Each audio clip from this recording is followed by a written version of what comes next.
Hello, everybody, and welcome to the Burr Network. I am your host, RM, and we have with us today Darth Plato. Darth Plato, how are you? Good afternoon. I'm well. Thank you for asking. And how are you? I'm doing great. I'm doing great. Guys, we're going to be doing a live watch party of Pearl Harbor.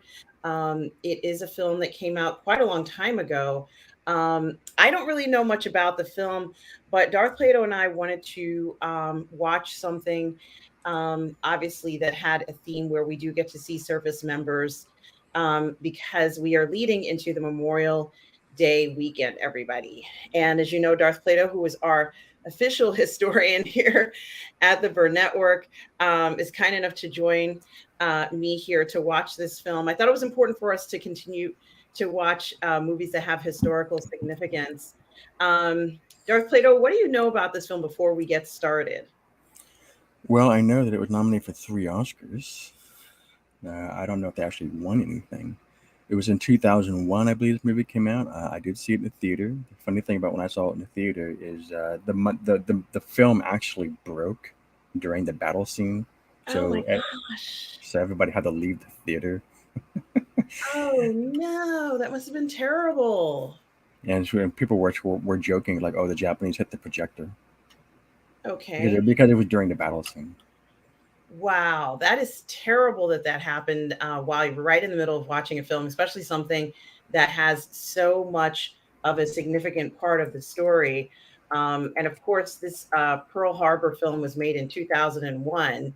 Right. Um, and of course, it's supposed to be depicting or reenacting dramatization version of the attack on Pearl Harbor, which Mhm. obviously was one of the many factors or one of the main factor that catapulted the United States into World War II. But this particular film um, really was something that got a lot of attention when it came out, Oh yeah. Darth Plato.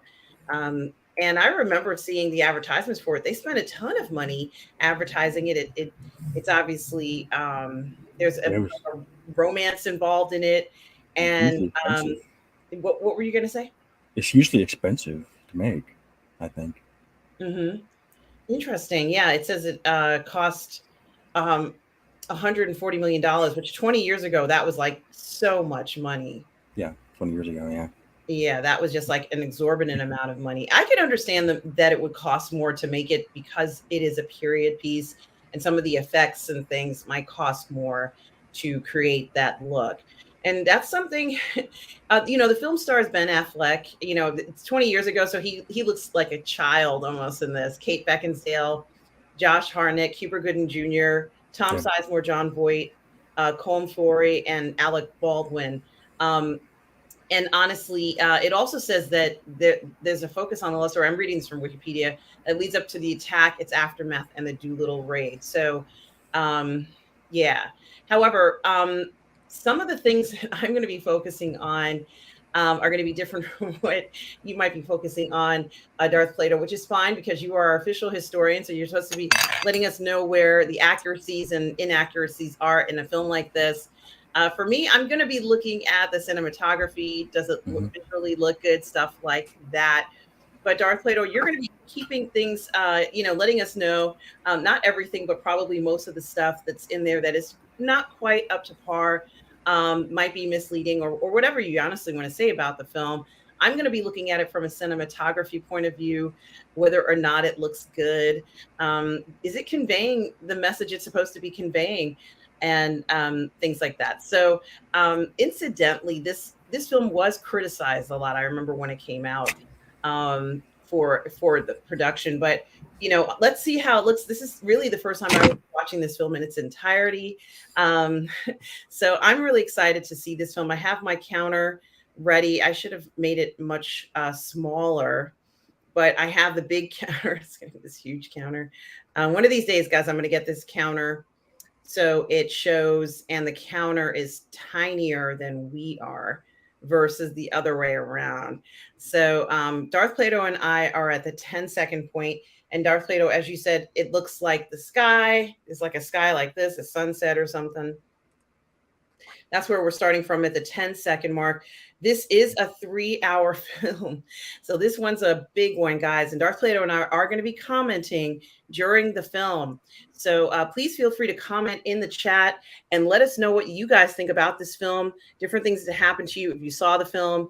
And as I said, we wanted to do something that was that was appropriate for leading up to Memorial Day weekend. And this is it, Pearl Harbor. When I'm going to say start this, Darth Plato, I'm going to say start 3, 2, 1, go.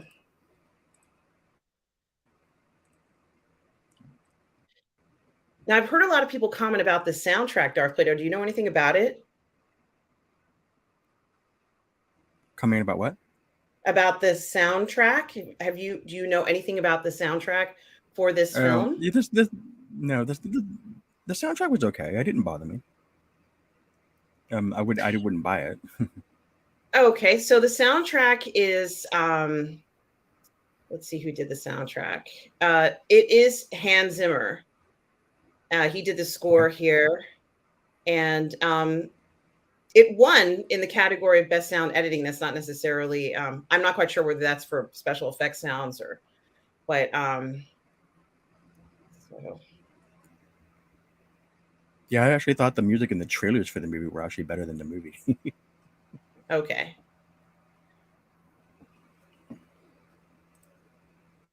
So they're in the plane now. Yeah.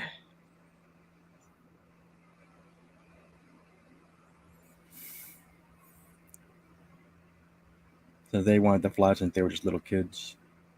Oh.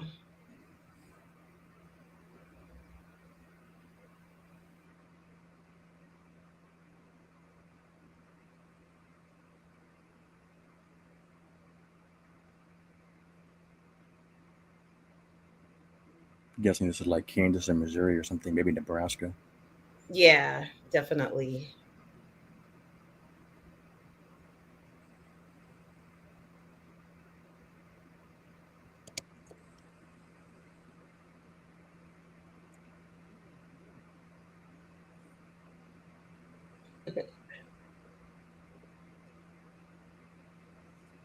I'm older, all right. Yeah, it's the sort of thing little kids say to each other. Well, I'm 3 months older than you. Yeah, that's true. I used to lay it on Did people they all the start time. that plane themselves? Yeah, they started that.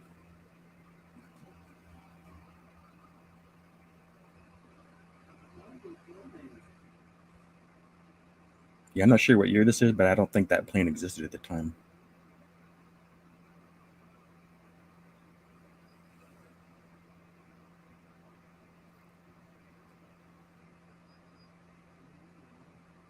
Oh my goodness.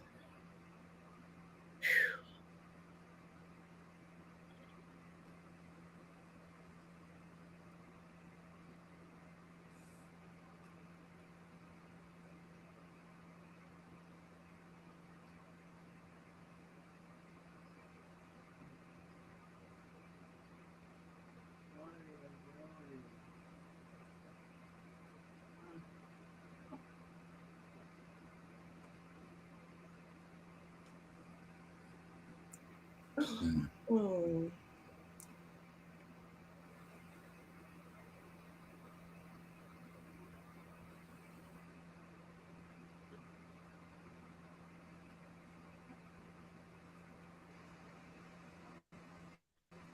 oh my goodness.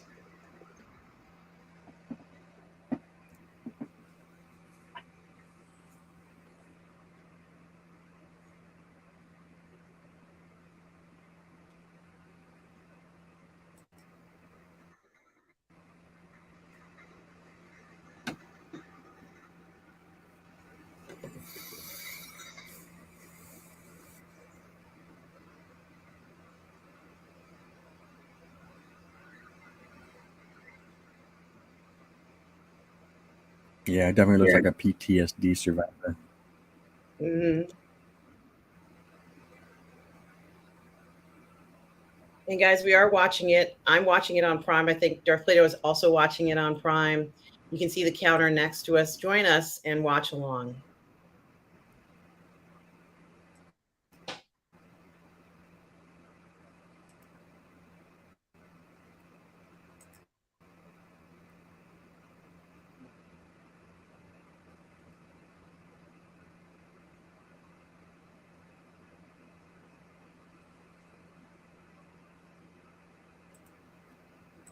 Long In Island 1940 and January. most of 1941 wasn't a good time. Mhm. Mitchell Field.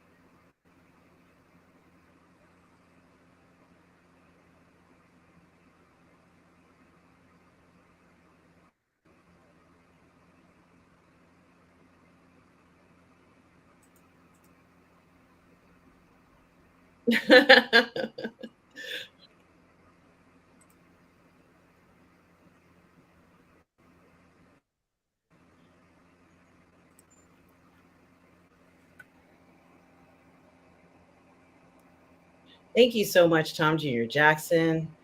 Tom says it is also available on the Max app for from HBO Max. And Mikey Leader as well. Thank you both, guys. Yeah, hello everyone in the chat, and thank you, Tom Jr. Jackson, for moderating.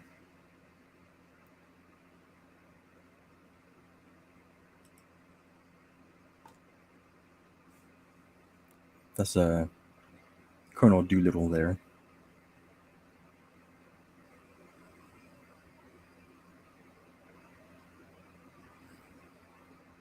It was totally reckless.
All right, so this would have been right about September, I guess August, September 1940. 1940. Okay, so it's before the attack on Pearl Harbor, Mhm. obviously. Yeah, because they're talking about the Battle of Britain. That was right about September, August, September, October of 1940. He's got to go. He's got to go on this thing. It's almost as if, fate is stepping in and he has to do something extraordinary, which really he is doing extraordinary by flying those planes, but Yeah, for sure. Volunteering to fight the Battle of Britain, for sure. They really had the odds against them. yeah.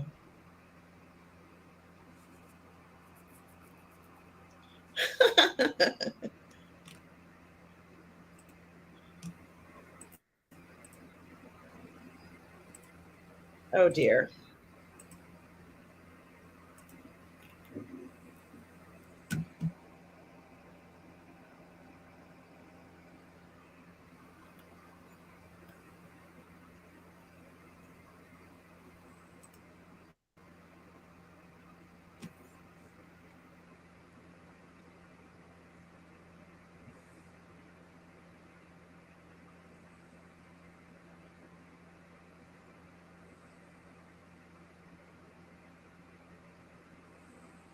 Was their attitude about this, truthful here, the sentiment towards the United States joining the war at this point?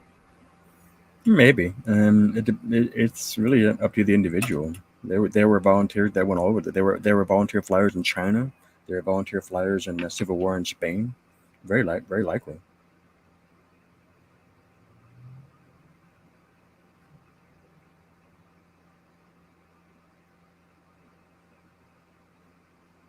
So right about this time, the U.S. Pacific Fleet was being relocated from San Diego to Hawaii. There's a reason why that is.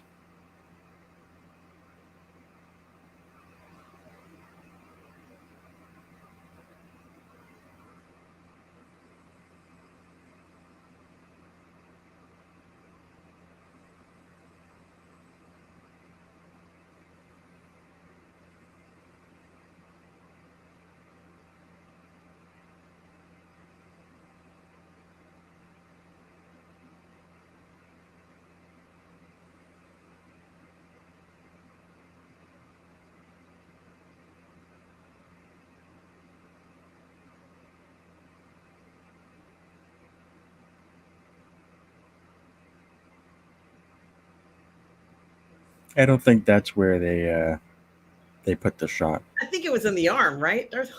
For yellow fever shot, you got that in the arm. But I think Artistic license. I think it was just for the laughs. Like the nurses are sticking them in the butt. Michael Bay's sense of humor. Yeah.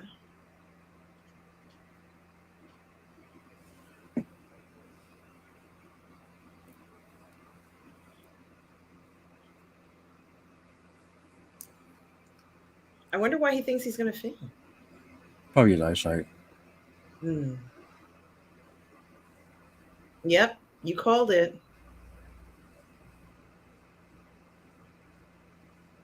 I want to say hi to everybody here. I haven't been doing that. Venice Beach Sports Network says the airplane stuff in this movie is genuinely great. Of course, Tom Jr. Jackson here as well. Darth Plato, obviously. Mikey Lito is how is everybody? Thomas Bartoldi, good to see you as well, Thomas. Hope you are doing great. Dario Jovicic, I'm saying that wrong, but Dario, welcome. Says hello to the Netherlands. Yes, I do streams from TVs and movie myself. Well, welcome, Dario. And Daniel Barry Sports Highlights says, sup. I can't help myself. Comic Doctor is here. Hi. Who else is here? Kick. Hey, Kick, how are you today? And Linwood Kent says, USA, USA. Yes.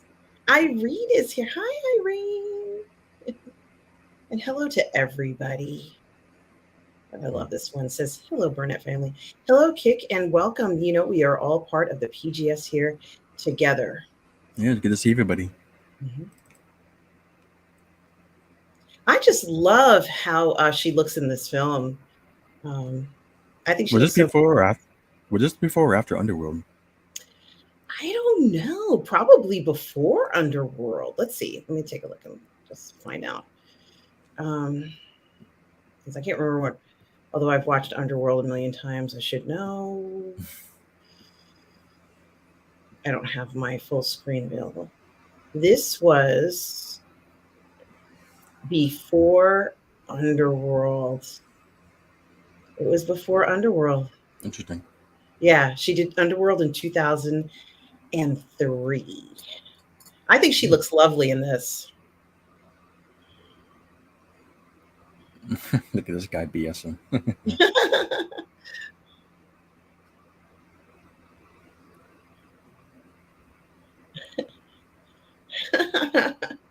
Even I'm laughing at this part.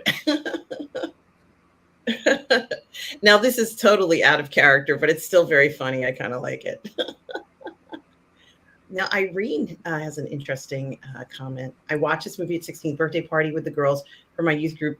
Just get me that Josh Barnett and I'll be happy. Well, Irene, I think you have the right idea. No, he certainly has a go-getter attitude. I think nowadays they kind of frown on this sort of thing. Yeah, true. Thomas Bertoldi says, I saw this most likely when it first came out, probably at some point because I don't recall when. Yeah, Thomas, it's 20 years ago, right, Thomas?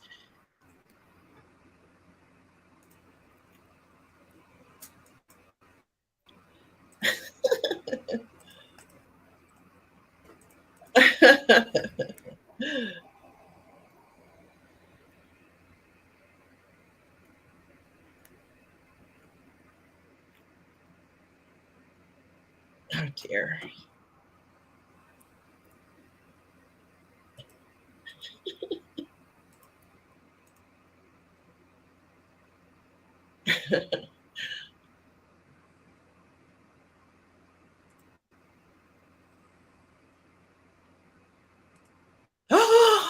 Oh my gosh.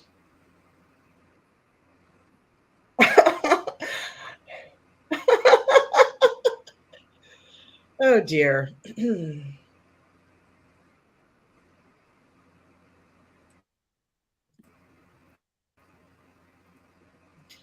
I will let Brad have Monica Bellucci if I can have Joshy or Mark Ruffalo. Oh dear.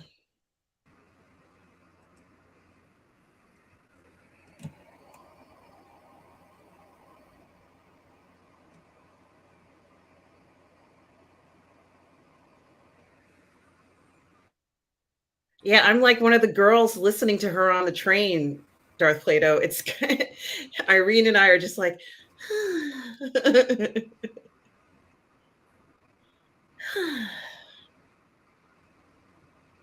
So where are you? Where are you now? He just fell over.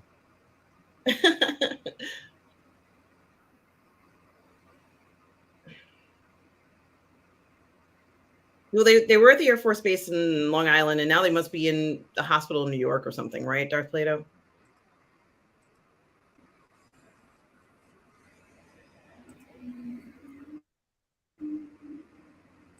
Yeah, I'm getting a little delay. Okay.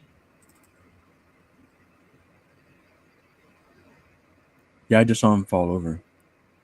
Yeah. Are you, and you're at 1742? Right.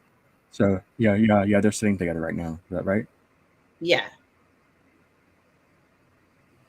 Okay. Yeah, there was just a pause on my side. Okay. Yeah, shaky hands. Hear me.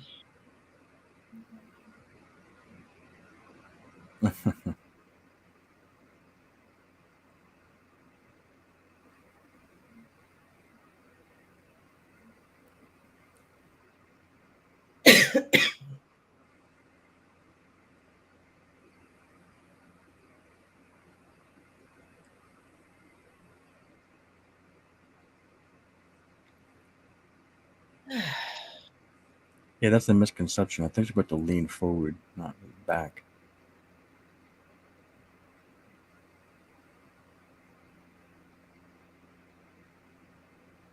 First 18 minutes of this film, and that we already have kissing. I love it.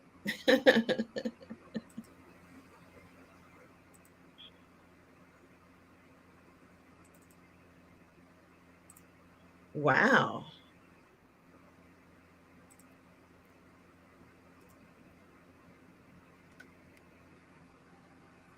And this is that scene that they were kind of getting down on in this movie because they're at the train station scene. But I Yeah. think it's cool. I like it. There's a certain aesthetic to it that's actually kind of cool.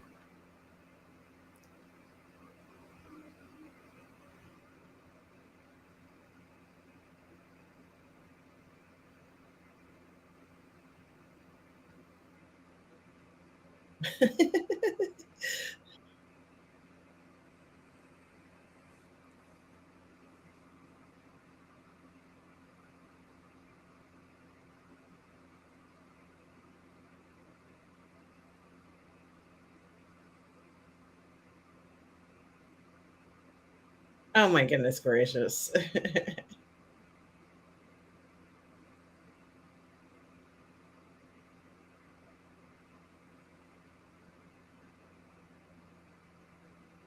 On the swing.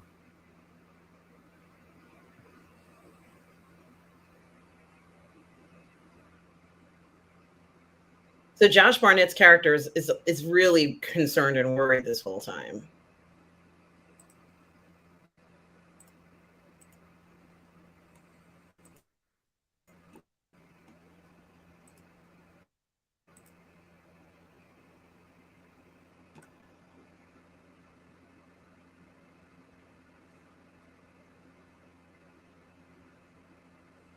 Aw.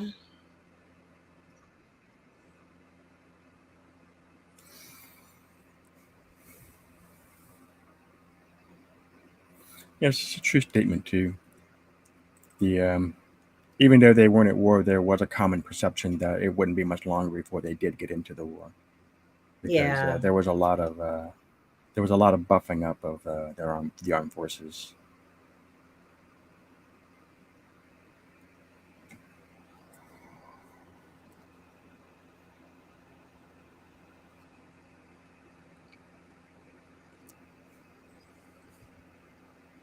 He's really worried about what's going to happen. He's not really concerned about meeting anybody. I can see how he would be concerned.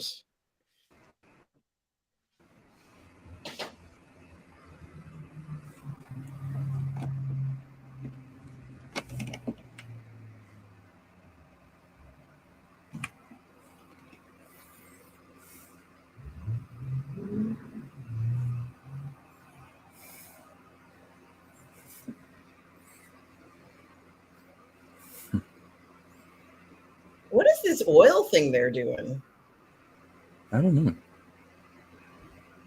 I don't know what that is.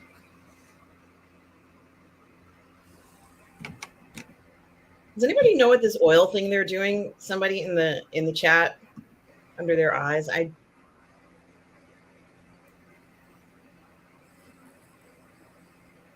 Irene Yeah. says, I felt connected to the movie because my mom's dad was in the Navy during World War II. He wasn't at Pearl Harbor, but was sent to clean up after the bombing. Wow, Irene, that is an impressive story.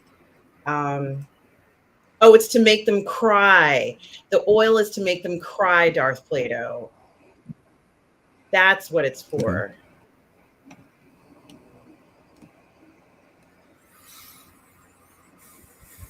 Interesting.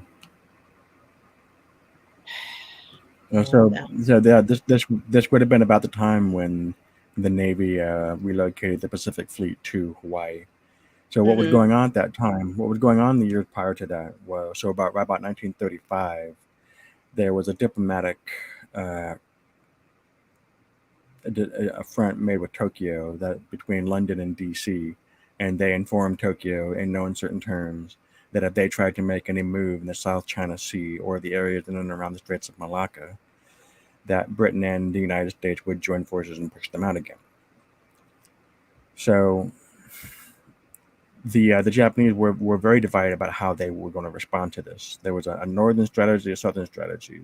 Some wanted to concentrate on expanding their power in the north, that being China and Korea and possibly even Russia. There was some disagreement about that. The other wanted to move further south, but the fear was antagonizing Britain and America.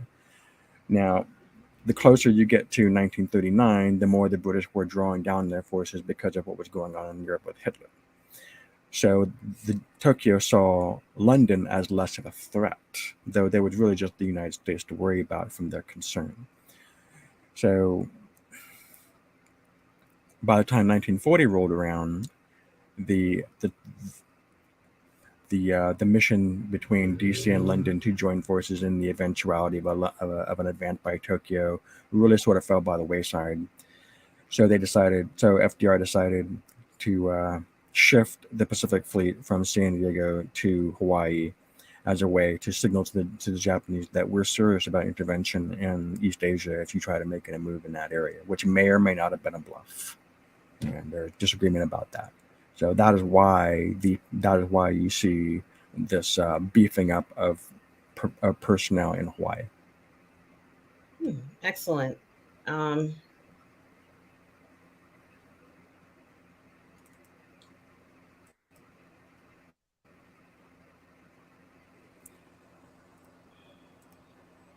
And Tom Junior Jackson says, I used to have a director's cut of this. Wish I still had it. Came with some pretty cool postcards and a booklet. And thank you, Tom. Yeah, it took me a little while to figure it out, Tom. It takes me a little while. I remember that. Yeah. And Irene's like, yeah, they want to price like late. Yes. I'm so sorry. The comments, are just reading some of them. And Thomas Bartoldi is still working on his book. Thomas, thank you. Saying that he's writing out things about alien gods and using them as ways of slang, both threatening and sexual. Plenty of kissing and a male character fighting with no pants.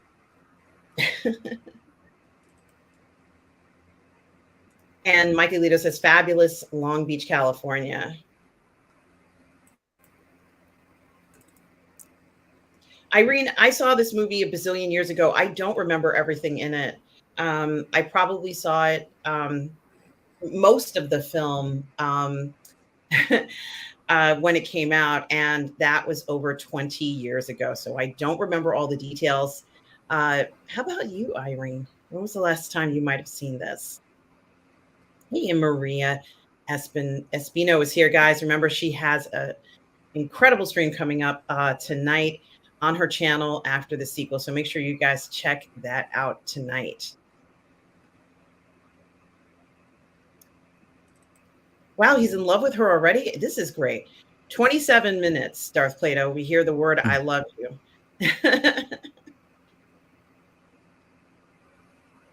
This is, woo. Irene, you watched it last year? Okay.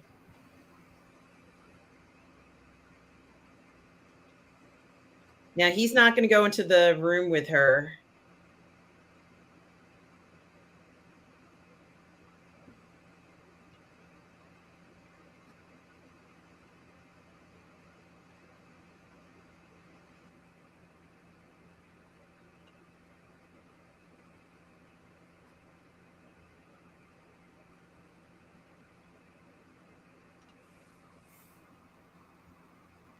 This is so sweet. I'm even, this is incredible. I'm loving this.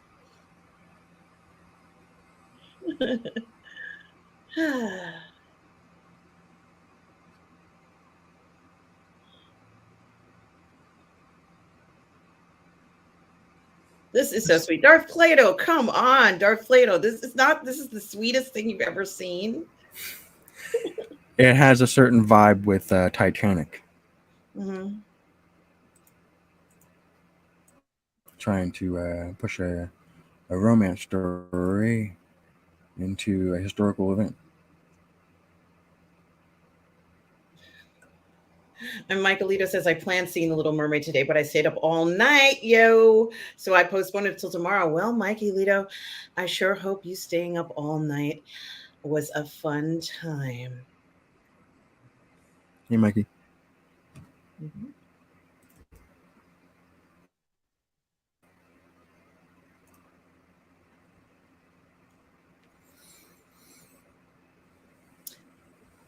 Thank you so much for dropping by, Maria Espino. Mike Alito says, I love Jennifer Gardner. Aww. Okay.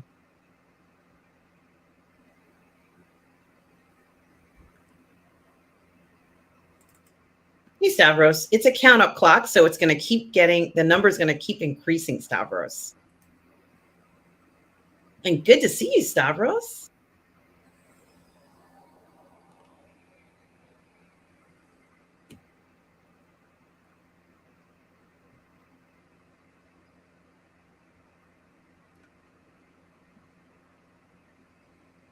So right now, only one of the leading men in the story is going overseas right now. And yes, Irene, XOXOXO. And Mike Alito says, it's so much jive. Honestly, You I'm guys, wondering why do they even need Josh Hartnett's character in this movie? I don't know. Let's see what happens as to why he's there. I mean, oh yeah, this is the part that they weren't nice about because like they commented on this and they were saying, "Oh, it's so corny that she's on the platform, I guess, and she can't hear him." Hmm.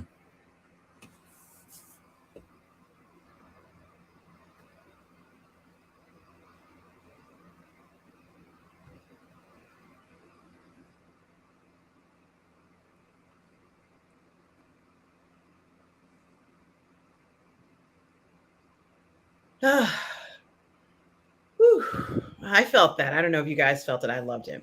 Guys, remember tonight on after the sequels at Maria Espino's channel at 9 p.m. Eastern Time. She's going to be doing her live stream about her fantastic new animated Star Wars film. Guys, you don't want to miss it tonight at 9 p.m. Eastern Standard Time, guys. At After the Sequels. The link is in the chat, everybody. Yeah, so the newsreel footage that they're showing, people in those days, they saw newsreel footage at the movie theater.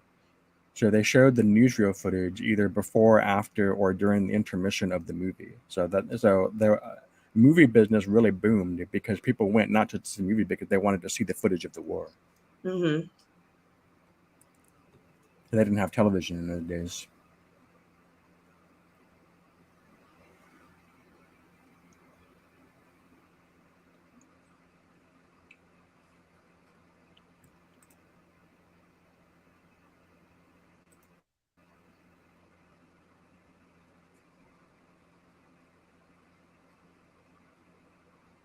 Yanks.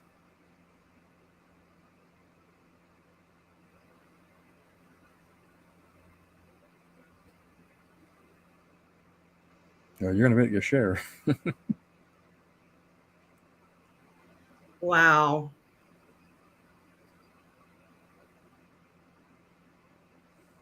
Yeah, sorry, Stavros, you have to fast forward. Sorry, but you got to go back and watch all the romance parts, Stavros. I seriously doubt they would have showed him the plane while it was in that condition. I agree. And John Voight.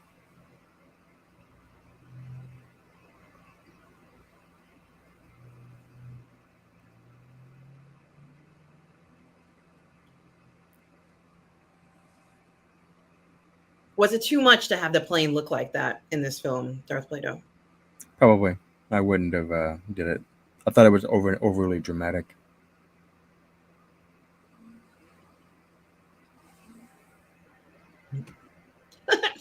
Irene says, "Why do they need my Joshi?" I have no idea. They already took Ben from us, Irene. Let's see what happens, my dear.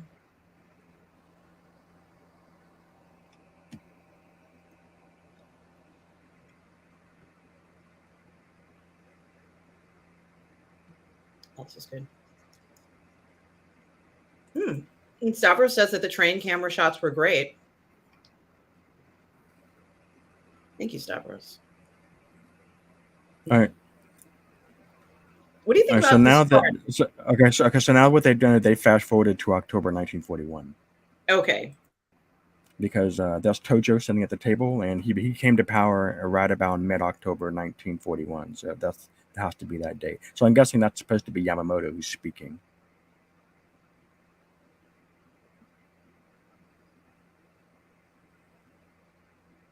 We will annihilate their Pacific Fleet in one attack at Pearl Harbor. Right. Yeah, that's a bit overly stating it. The goal wasn't to destroy the fleet. The goal was to delay its deployment.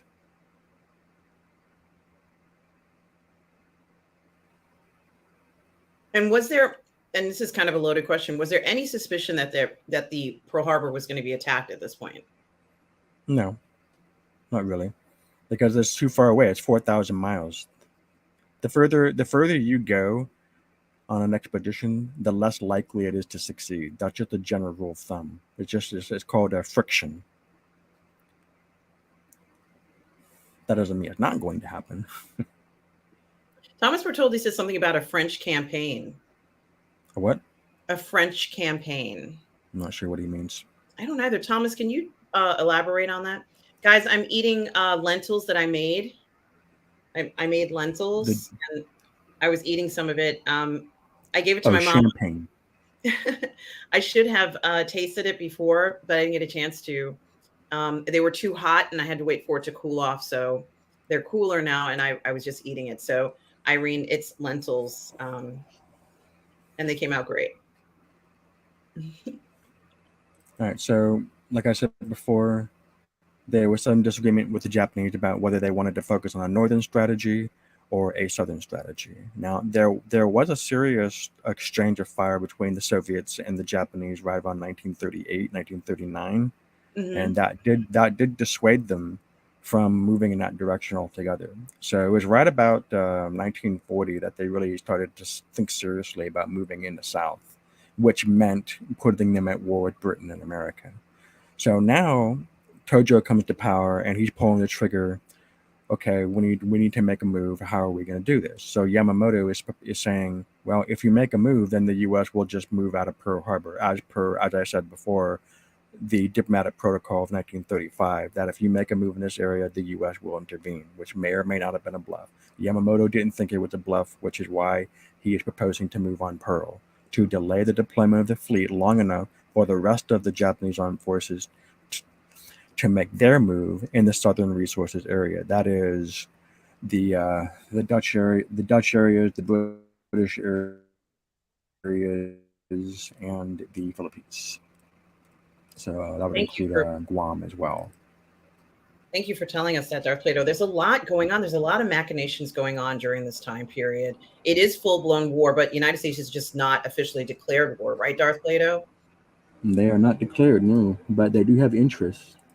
Yeah. And So yeah, yeah, they moved on the Philippines, they moved on Guam, they moved on Malaysia, Singapore, Hong Kong. Yeah, they moved all over the place. When they moved on December 7th, December 8th, they attacked everybody. It wasn't just Pearl. mm-hmm. And part of the reason why the U.S. did not anticipate an attack on Pearl is because they did not believe that Japan had enough resources to mount a major offensive in multiple theaters. So when they saw that the Japanese were building up forces to invade the South, that is the areas I just mentioned, that sort of precluded the idea that they were going to move elsewhere. So that's why they sort of ruled out that Pearl would not likely to be attacked. Interesting. Um, Thank you, Darth Plato. Tom Jr. Jackson says, I'll take Kate with a side of Jennifer Garner. I don't blame you, Tom Jr. Jackson. Excellent choice. Um, Thomas says, Pop the Champagne scene has brought back this film difference as I'm older and get it. Yeah, it's interesting watching films 20 years later, guys. Stavros says he still gets jitters when he sees these two names. Oh my gosh.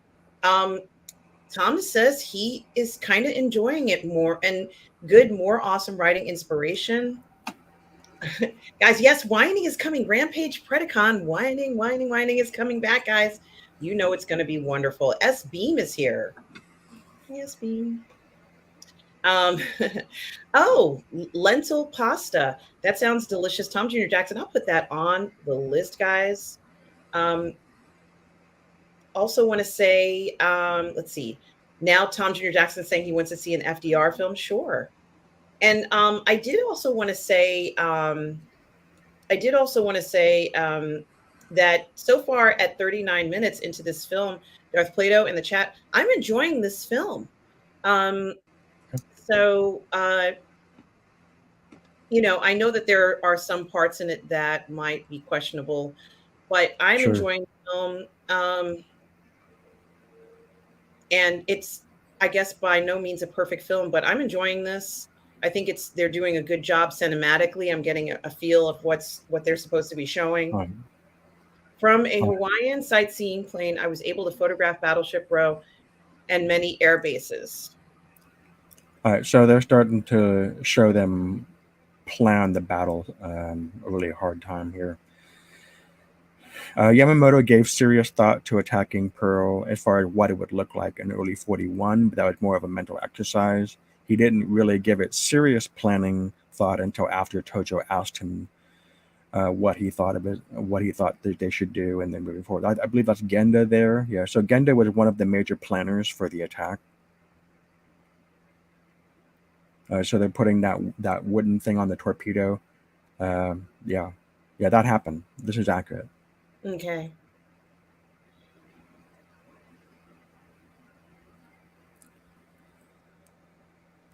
The reason why they're doing that to do a torpedo is because the water in Pearl is very shallow. So if a plane dropped a torpedo, it would just go into the water and just hit the water, the ground underneath the water, the seafloor. Okay. So the wooden fins allows it to level up and go back to the surface and continue on its path to strike its target. That's why they're doing that to the torpedo. The downside to that is because the water is very shallow, they'll be able to save many of the sailors were able to be saved. So even though the death toll was around 2,400 men, it could have been a lot higher. If that had been deeper water, the death toll might have been heavier. Thank you, Darth Plato. So now they're going to show the battle with the Luftwaffe. Well, what do you think about Ben Affleck's character? Well, obviously we know that did happen, that there were American soldiers who went over and flew. But what do you think of the portrayal here in this film? He talks about how this isn't what he was expecting when Yeah. he got there. Is this his real first fighting ever? I guess for this character, Darth Yeah. Plato, and would this be realistic with what he'd encounter? I get the sense that he's already experienced up to this point. Mm-hmm. And what do you make? I mean, these fighting scenes, and you can kind of see, the cliffs. It may be the Seven Sisters. I don't know where it is, but you can see these white cliffs, so where generally speaking we are. What do Yeah, you think that of it these looks like Dover. Honestly, I don't know where it is, but it looks like Dover. hmm and it is quite a dramatic background. Do you think the scenes are effective? Well, sure. In terms of movie drama, it's very effective. Whether it's realistic or not, I'm not a pilot. I don't know if if the movement of the plane is accurate. Planes were not that maneuverable in those days. I remember reading that somewhere. So movies will exaggerate the movements of the planes in old movies. Oh my god. And Thomas Bartholdi talks about the suicide bombing was no joke. They were all balls and belief. Yeah. Matt the N Pod. Hello, Matt the N Pod says, sup, sup. Hi, Matt. Guys, we are watching the 2001 production of Pearl Harbor. We're leading into Memorial Day weekend, and we wanted to watch a film that featured members of the military. Oh dear. Yeah, he's in the water. We're about to be. Stavros says this is one of his favorite sequences. Okay, Stavros.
I believe that's Dory Miller.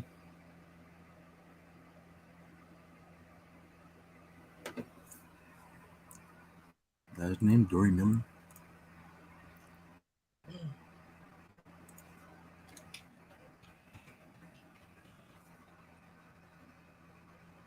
He-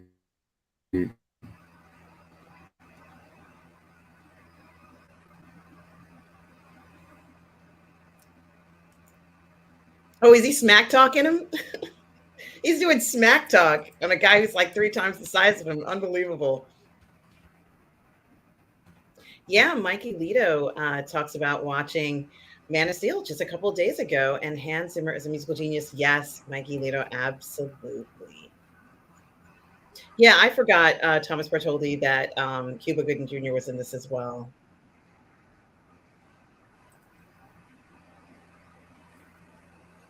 I don't know if he was a boxer or not, but he was there. He was the first black man to receive the Navy Cross.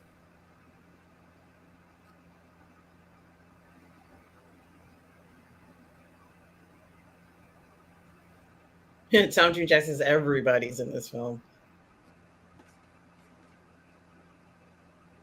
Yeah, Cuba Gooding Jr.'s performances are fantastic.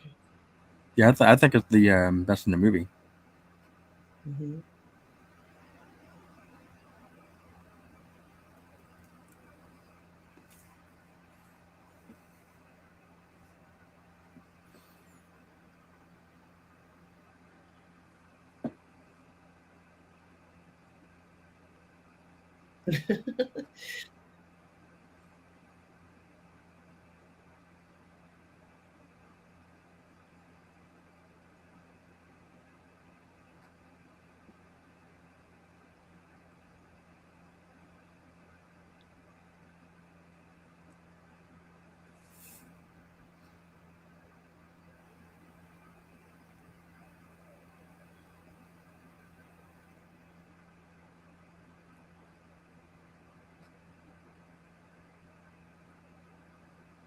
Damn right.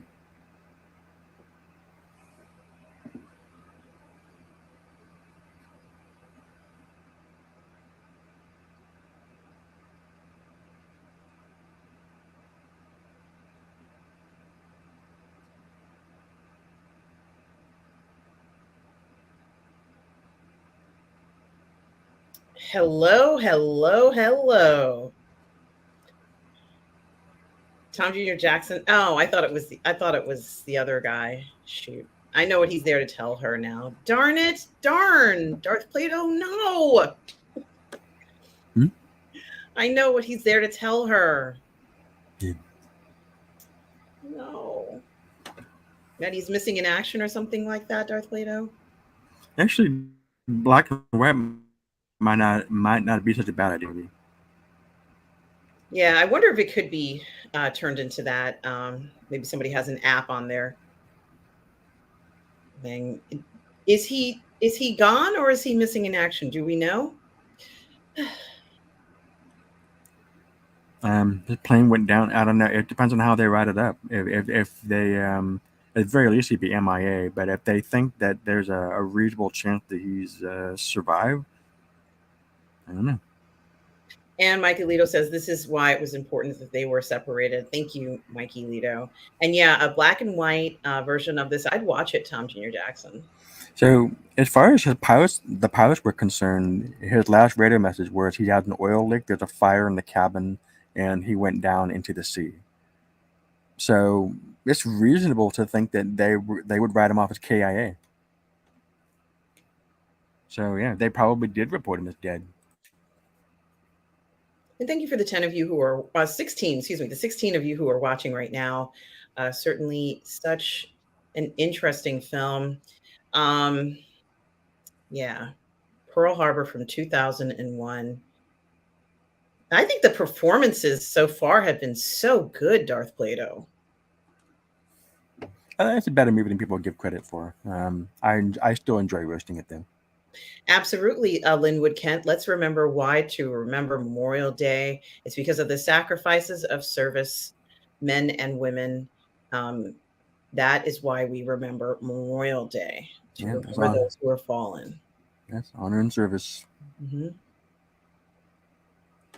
And that's exactly why we chose this film.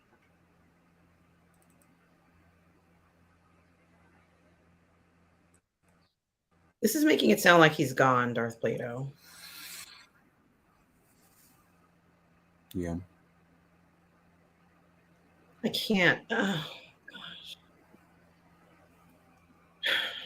it says it does say that he was killed. I can't. I'm sorry.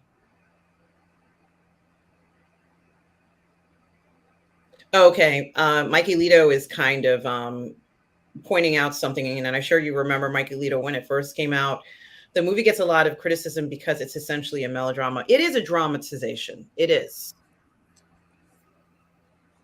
Set up teams Yeah. of radio operators to send out messages the Americans will intercept. Hmm? Concerning every, I can't read the whole thing. Include Hawaii and the clutter will be more confusing that way. Brilliant admiral. This is the when they're planning the attack. A brilliant man would find a way not to fight a war. Ooh, that is Yeah. certainly a Well, yeah. There's a bit of Sun Tzu there. yes. Okay, now here's the Dan Aykroyd point you were talking about. Was it you, Tom, Junior Jackson?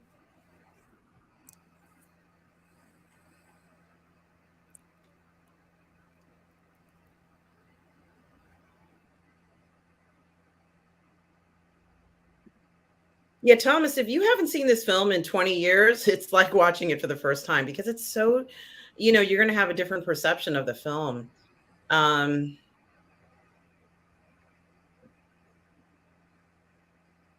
yeah, and the N pod, I Matt, is it Matt or the N pod at Matt? Hello, says was of the time though, as you were saying, Darth Plato, Yeah. U571, Braveheart, Titanic to make, but a few were all fairy tales. Kind of allow it. Yeah, at that time there was a push for things like this. Yeah. It does have a feel for Titanic. He's trying to Michael Bay trying to recreate Titanic. Now this is 3 years later. Excuse me, 3 years, 3 months later. Pardon me. And this must be in December, right? Darth Well, is yeah. October. Yeah. No. Okay. Yeah. They're off by their times a little bit. Yeah, because 3 months would be like January, but it's okay. It's okay. I think It's I'm fine. not criticizing it. Yeah, these are the newsreel I was talking about, how they watch the news in the theaters. Yes.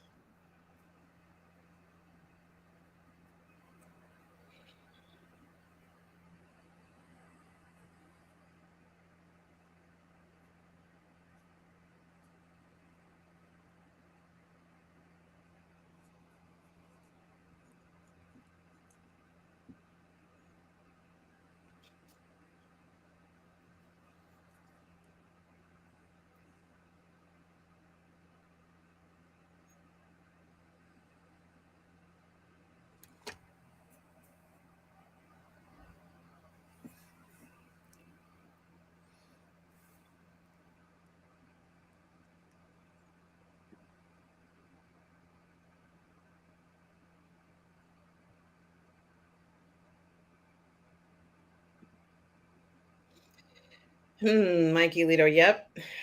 Everybody's thinking it, but we're not saying it.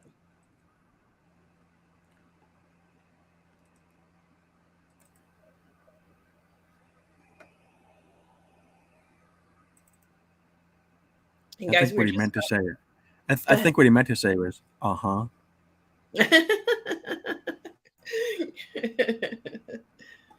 And guys, we were just about an hour into this 3 hour film, and that first hour went by fast. He did.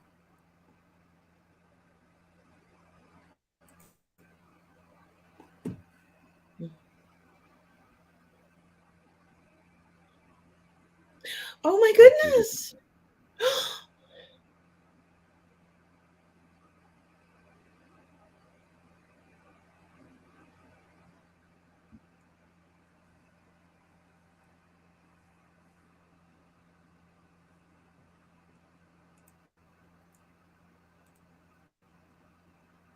Oh, hell no.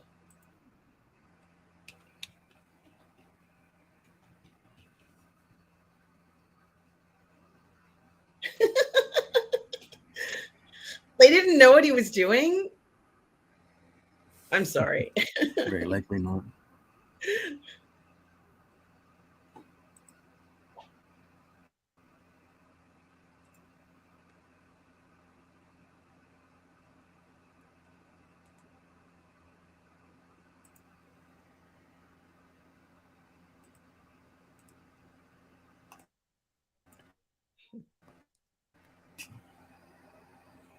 You want me to walk you to your door?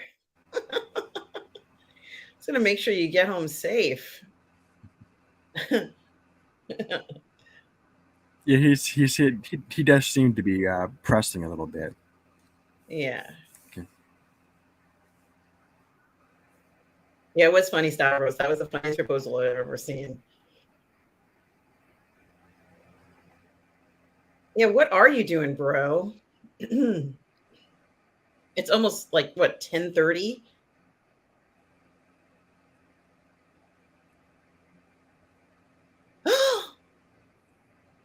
You woke up the whole I love it. Be careful how you answer that door.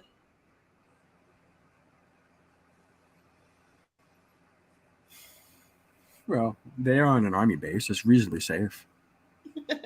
I know. I mean, the way that she had curlers in her hair, you don't want anybody to see you. Not properly polished.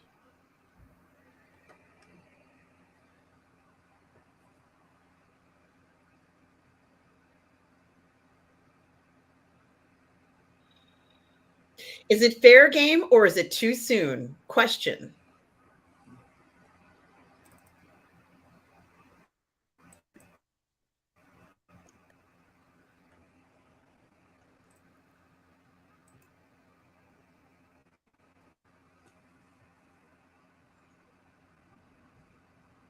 Yes, you are.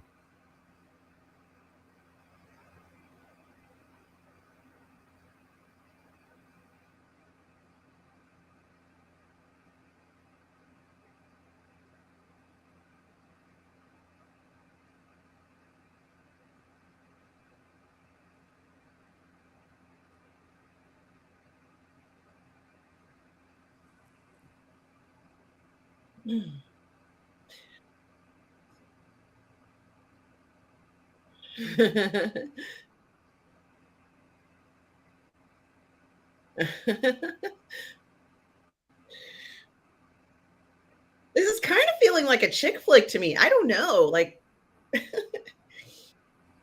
Yeah.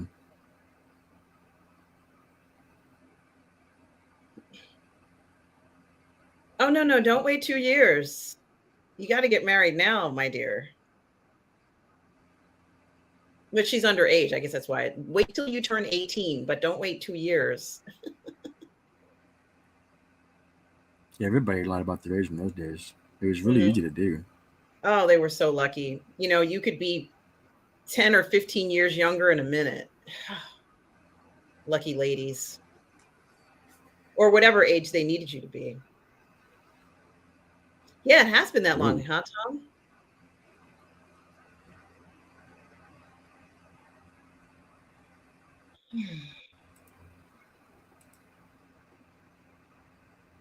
Washington, D.C. Naval Intelligence.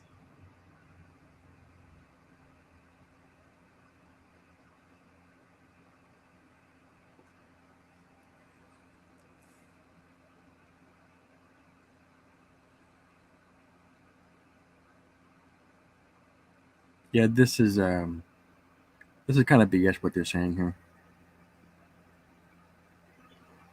Right, Stavros says too soon.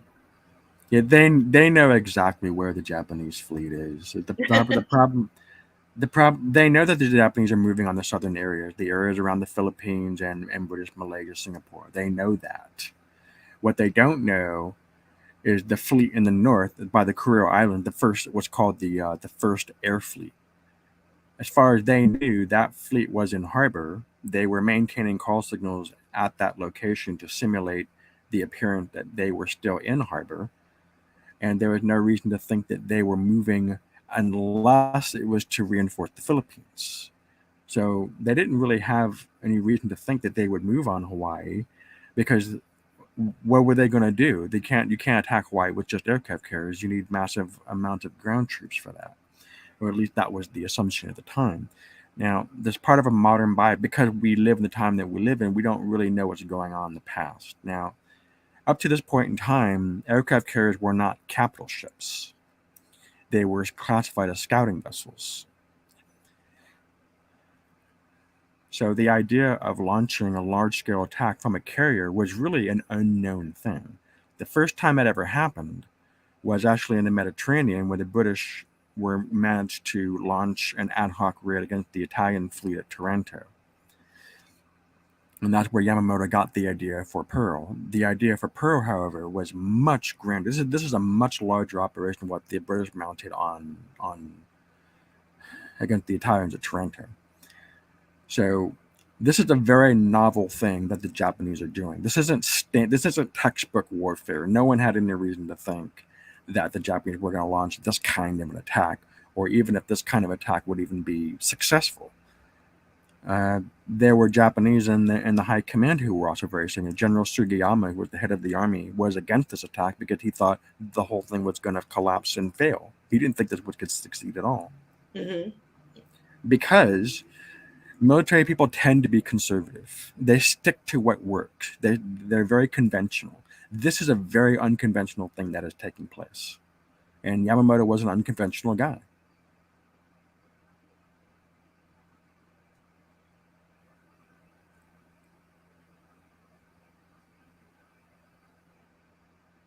So that whole thing about naval intelligence, that was kind of just something they put into the movie. That's not how it would have played out for real. Okay. Oh, is he taking her in the plane?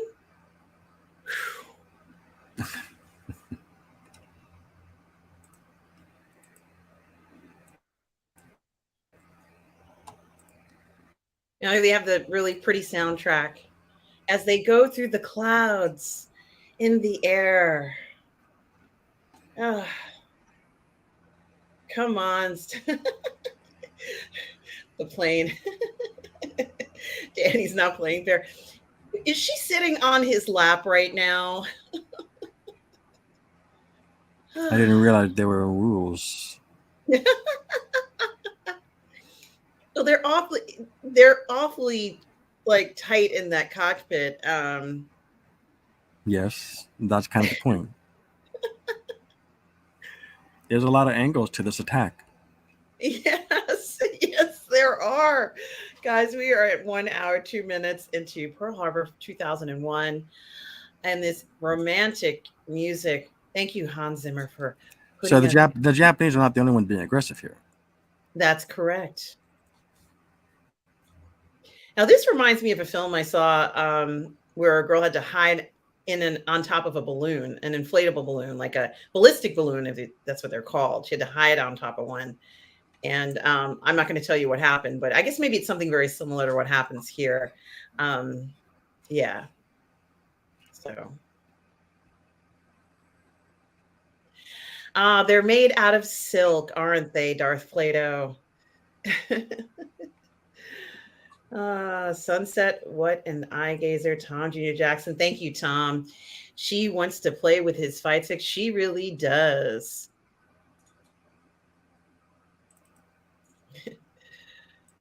Uh, this is totally a chick flick. I think up to this point, Darth Leto, I'm calling it.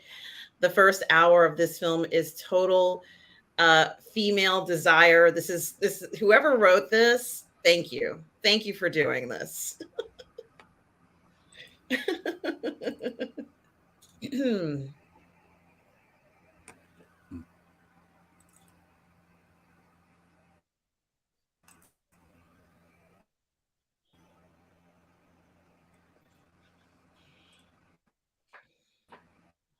Well, it feels like they went from 0 to 80, but it is what it is. Your heart is pumping after a plane ride, right, guys? So, and this part feels like Top Gun for some odd reason. And I think one of you guys had said that before. Danny, the rebound guy. A kiss to rival Titanics, absolutely, Stavros. I think that was the point. Mm-hmm. Oh, yeah, I'm sure he's not sorry. I think she's not sorry, but she's embarrassed. You were great, Danny. You were the best. But I don't know. Yeah, I think Yeah, yeah, yeah. Hmm. She went all the way with him, but she wouldn't go. Oh, it was because Rafe wouldn't go all the way with her. That's true.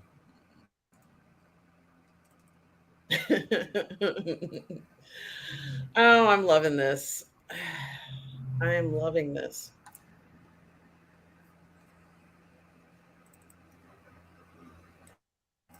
Uh-huh. Yeah, that doesn't feel truthful. No. I don't think she believed that. I love it. I just love it.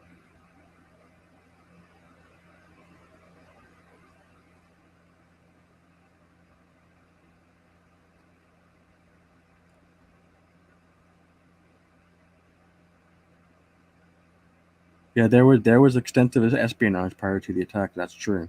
Hmm.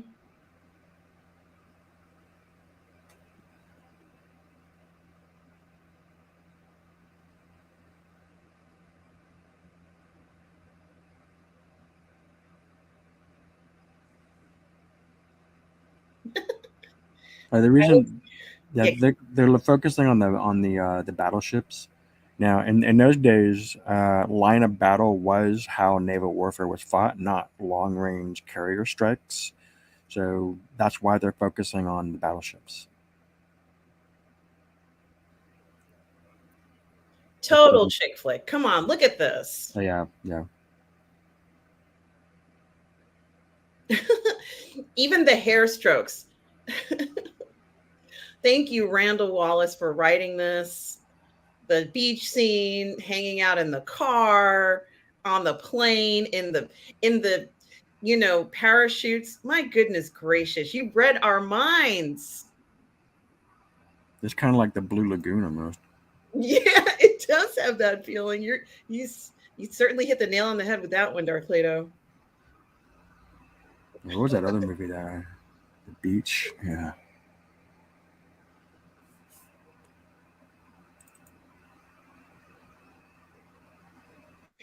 Suitcase camera. I kind of like you. Really? Suitcase camera. So they go from that scene. Now they're back to being serious again.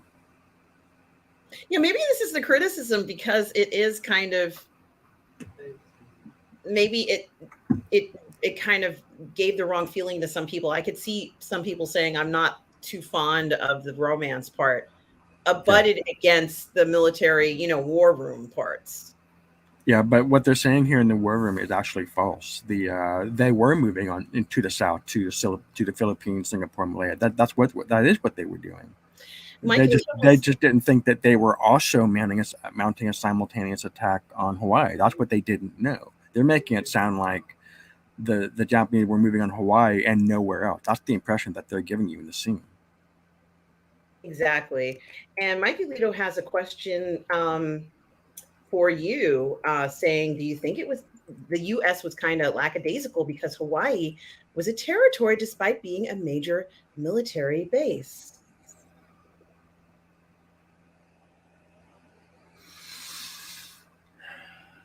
Um, Probably because the attack happened and the General Short and Admiral Kimmel were going to get nailed for it. So the commission certainly found them to be lackadaisical, which is why they were sacked as a territory despite being a major. Yeah, look, there was an alert issued from Hawaii to, excuse me, to Hawaii to be on guard against a possible attack. So they were certainly trying to cover all their bases. The fact of the matter is, as I said, no one really believed that the Japanese were going to sail 4,000 miles to launch a carrier strike against Hawaii because nothing like that had ever been done before.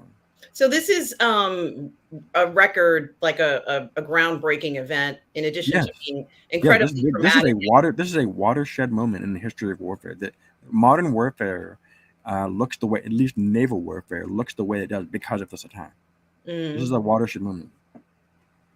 And thank you, Michaelito, for the question, and PM for, hey, how are you, my dear? Um, It's great to see you here. Hope you are well. I says, yikes, not sure I could get through this movie again. Yeah, it's not a light film, is it? But so glad you are here. Hope you are doing well today.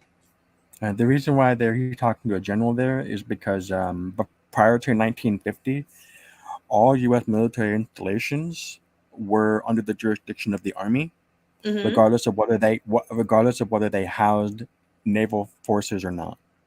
And you were the one who was telling me, or someone was telling me that I guess that it wasn't until during, I don't remember this war or whatever, that the Navy was officially formed, or all these different sections were not necessarily fully formed. Is that correct, Darth Plato? After this, then they suddenly had different divisions or something like that. Yeah, it changed everything. Between 1940 and 1950, everything changed. Hmm. Um, so yeah, after 1950, the Navy had their own. They managed their own properties. The Army Air Corps was separated and became the U.S. Air Force. At this time, Okay, there is no Air Force at this time. It's just the Army Air Corps. Yeah, it's all right. under the Army. I'm glad you mentioned that. Yeah, everything was different in those days.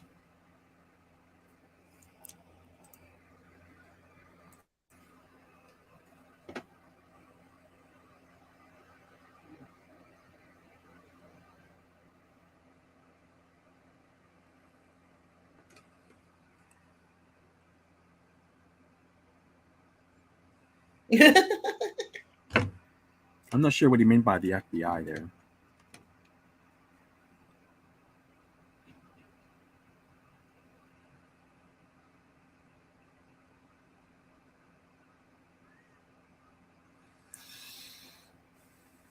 Uh-oh.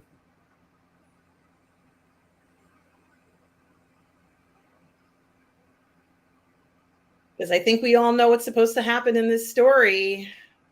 Yep. I It's think we all it's know he's going to be coming it's it's Batman. back. That's right. Welcome back.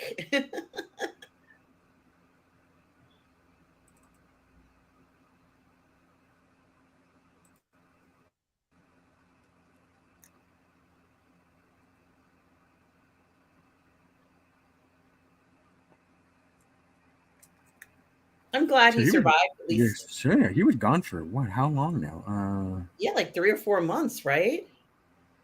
So he probably got shot down somewhere around August, September the previous year, and this is now December of 41. So yeah, he was gone for more than 16 months, 15, 16 months, give or take. And Michael Leader says, the melodramatic moment. Absolutely. Hey, Paul in Long Beach. There's been a lot of criticism of this film. First of all, hi, Paul in Long Beach. How are you? Yes, yeah, yes. Good to see There's a lot of criticism. Says, bless you, fine folks. Bless you, Paul in Long Beach. I hope you're well. I hope you enjoy this holiday weekend. Well, Says, you're not entirely wrong, Paul. But for me, it's kind of a roast for me. I like criticizing it. yeah, and I can see how it would be criticized. Paul in Long Beach, I'm noticing something about this film is that it's 100% a chick flick to me. So far, a lot of it is a lot of things that I, as a woman, love seeing in films. Um, is it right for this film? I have no idea. Okay, But what Michael. Okay. I'm just was saying that I just think it's very interesting. Go ahead, Darth Leto. I think Michael Bay intended this to be his Titanic, except it wasn't the Titanic he thought it would be. Interesting. It really was his Titanic. Hmm. And we also have Mario Lopez. Hey, Mario Lopez, how are you? Hope you are well. Mario Lopez saying hi, going to sleep. And yes, I love the Pearl Harbor movie. Okay, and you love the film. Interesting. Um, I don't hate this movie. I just like roasting it. I think it's okay to there is some things to be said about this film. I think it is steamy. It's a little steamy, as Mike Alito says, conflict in the skies and conflict on the ground. You certainly hit that. I couldn't describe it any other way. Hey, thank you, Irene. It's not just me, right, Irene? I mean, she just made love to one guy, and she might be making love to this guy. And then maybe even no, I'm just going to stop myself right there. But I can see the criticism here. This is pure female fantasy, which is, I'm going to be honest about it. I didn't know this film was like this. Yes, Mario, we so appreciate you and you enjoy your day. I hope you and your mom are well. Yeah, I can see people saying this, Paul in Yep, Long Beach, especially that's coming exactly out right. after the Titanic. Yeah, I could see that. Yep, Um, that's exactly what it how, is. That's exactly what it is. however, if I went to the movies with a guy to see this, I'd be very happy. Um,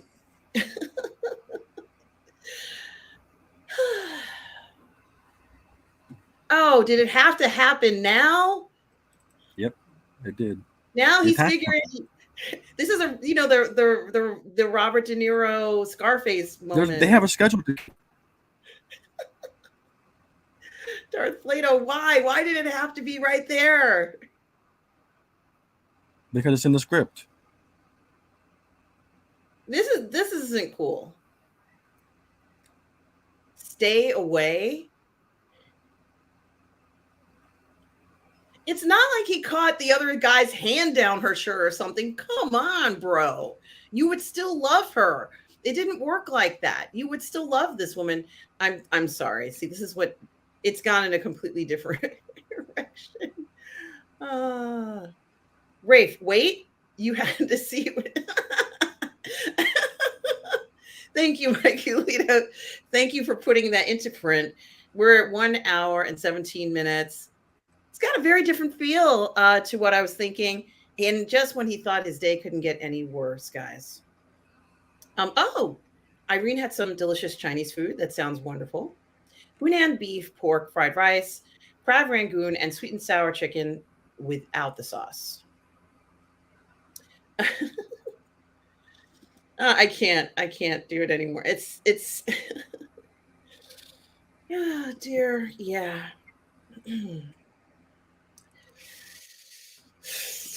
Yeah, it's kind of silly scene. That was not a good interaction in the script. No, So I have to say that that might be realistic how it where happened. he's actually kind of right though, because if we just saw it, Danny was being pretty aggressive. I mean, this isn't as innocent as Danny's making it out to be. Danny's like a young buck who was like, as soon as his friend was out of the way, this is why I was saying, was it too soon or the right time? That's why, yeah. So V. See, it's turning into this very odd. They made movies like this in the 1950s with Deborah Carr, and she was kind of a woman who was with somebody, and then she had another guy, and it was considered very scandalous. It was considered very scandalous at the time. My question is what she's done very scandalous for the time period? Yes, it is. It would be considered a little. Mm, I don't think so because no, I don't think so because a they weren't married first of all, and second, I believe he was declared KIA. But that's the scandalous part, is that they're not married at that time period. Like, she's not supposed to be doing that in Yeah, 1940. well, sure, but the fact of the matter, people did do that sort of thing. I mean, It is very true. Yes, a lot it's of them it's the rule, but people understood. Yeah, that's the rule, but come on, they're it, you know. did. Oh my god. Oh my god. Whew.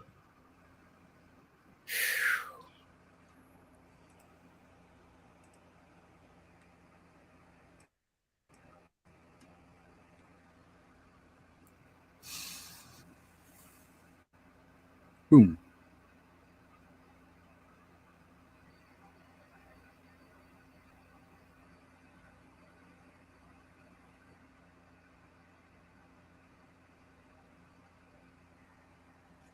Now it is a watch party.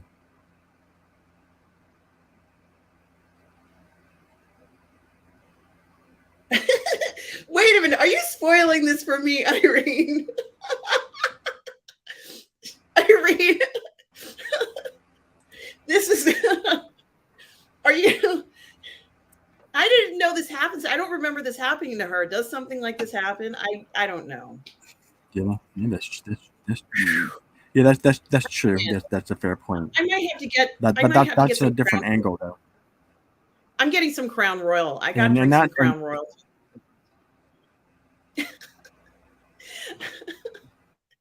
Um, hello, Robert Collin. Hi.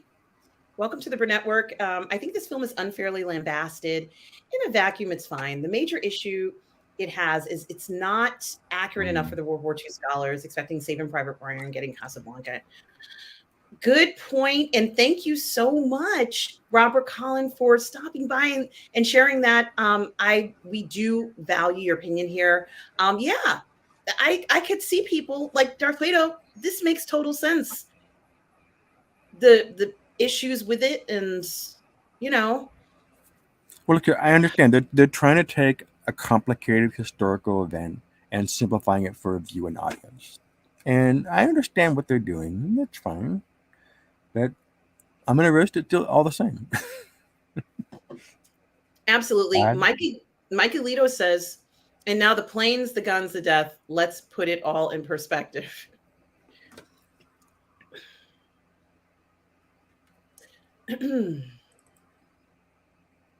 And Irene the says, problem with the movie is they're trying to show three movies at once. They're trying to show the historical event. They're trying to cram in Titanic, and then they showed the Doolittle raid after that. They didn't need to do that.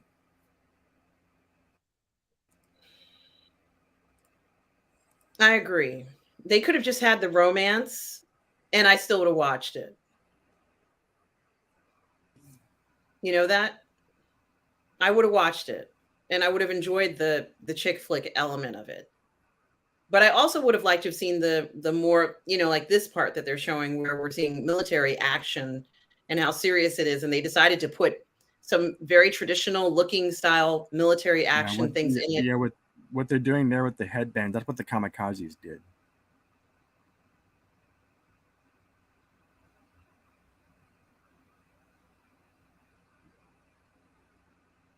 Tom, I didn't know that's what was happening, so I apologize, Tom. I don't remember that part. Was she throwing it? Um, Irene says it's more of a Titanic Yeah, like movie. yeah, that's exactly what it is. Yeah. Also, Oh, look, the interesting. planes are green. The Yeah, the Japanese planes for the Navy were silver. The Army had green planes. So these planes should be silver. And Robert Collins says, yeah, the most recent Midway did the same thing by trying to show too much. Interesting. That's a good point, Robert. Yep.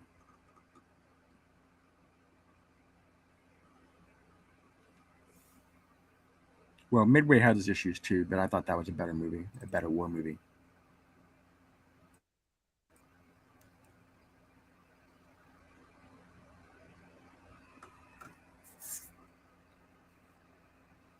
I saw a So I guess movie this is the recently. iceberg moment. This is the iceberg moment. Say that again, Darth Plato? Hmm? What This was is the that?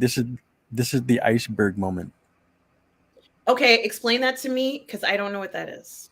Well, in Titanic, for me, the movie Oh, starts when the I boat hits understand. the iceberg. So I just sort of skip the movie and I just watch the movie from the point where the iceberg hits the ship. For me, that's when the movie starts. So, guys, you could presumably fast forward all the hot and steamy moments up to 1 hour and 24 minutes.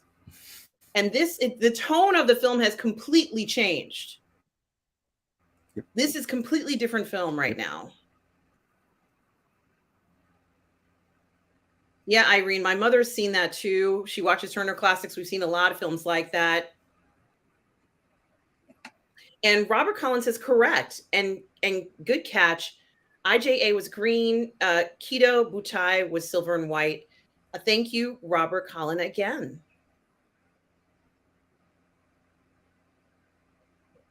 Yeah, the U.S. knew that an attack was about to happen.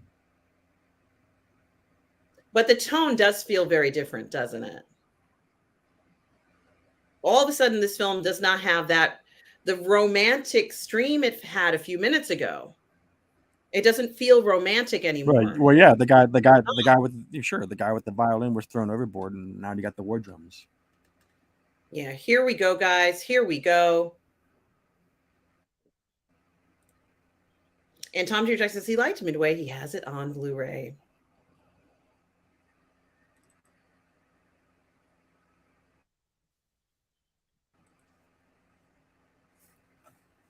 And guys, thank you so much for being here today. We are watching Pearl Harbor, the 2001 version. We're about halfway through the film. Thanks so much for I joining tell you what, us. that would have been an amazing sight.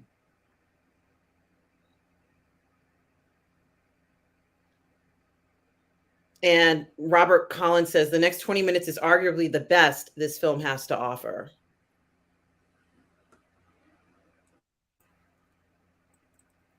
I do like these aerial scenes, these aerial shots. What do you think, Darth Plato? Mixed opinion. At the moment, it looks fine.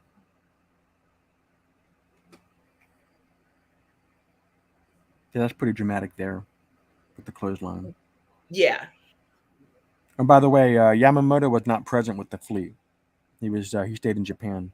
The attack was carried out by an Admiral Nagumo.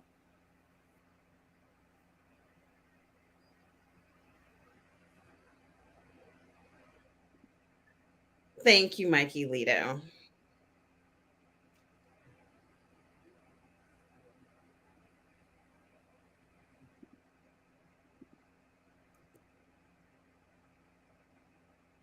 Are they?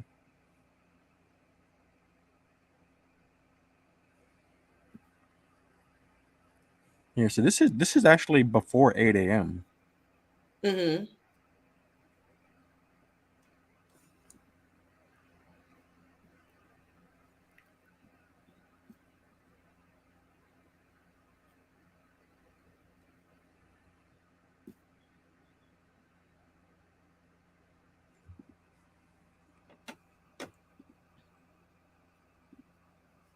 About the only film that I could honestly say that I learned a lot that I was unaware of recently, let's say war style film, was Greyhound. You'd also assume that the Navy would be flying planes. The Army had more planes than the Navy did. Mm-hmm.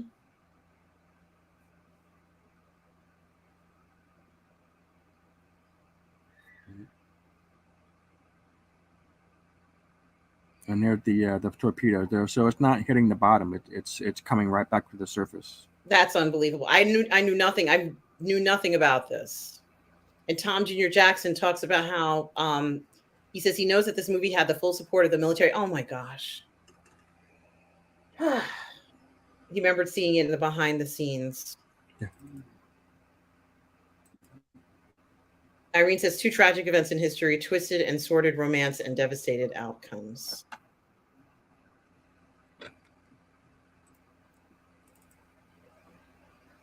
Hmm?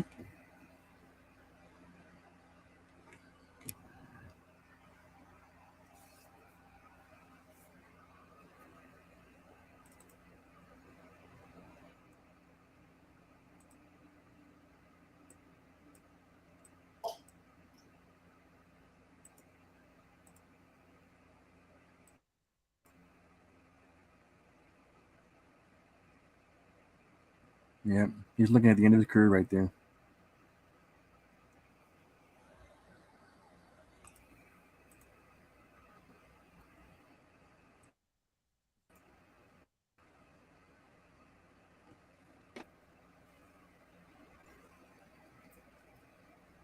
Irene says that I she believe saw we're the looking film. at the Arizona. Yes. Okay. The ordnance is not supposed to be kept in the forecastle. They were keeping ordnance illegally in that area. So this is why the destruction was so complete for the Arizona.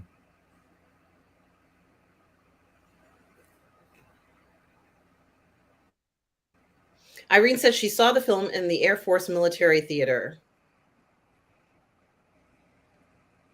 Yeah. So half the total casualties of what took place that day came from the Arizona alone.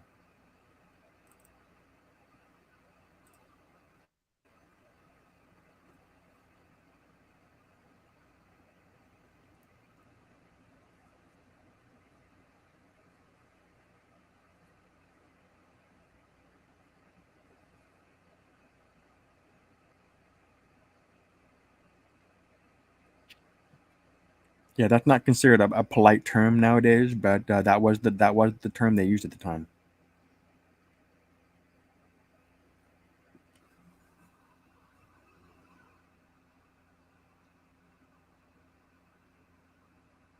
Yeah, dive bombers.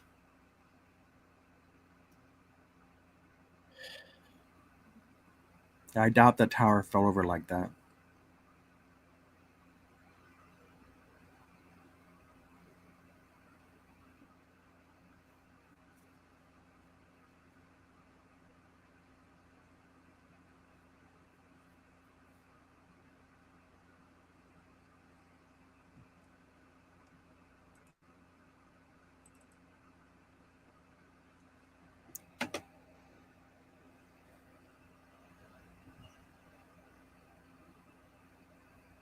Yeah, I'm sure the people there had the same reaction.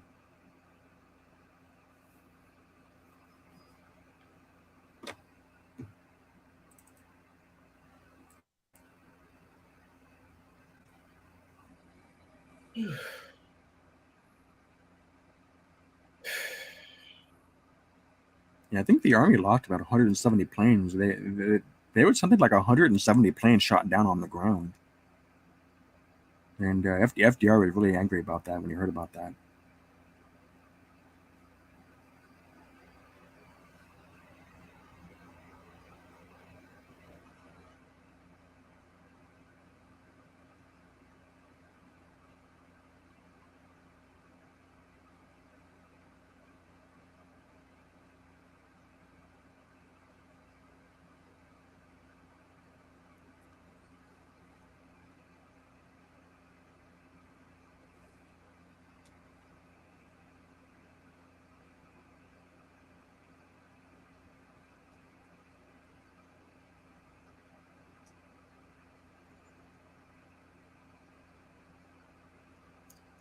And Mikey Lito says recent generations put so much emphasis on 9/11 and mass shootings, rightly so. However, it's important to remember significant moments in our history. Certainly, Mikey Lito.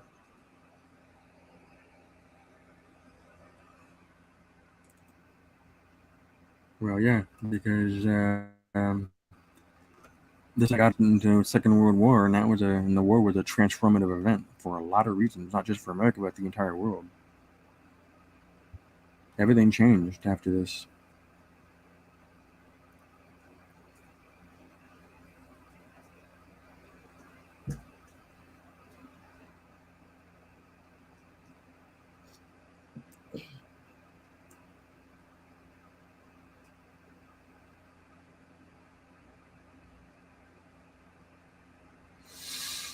I believe this is the West Virginia that Dory Miller is on.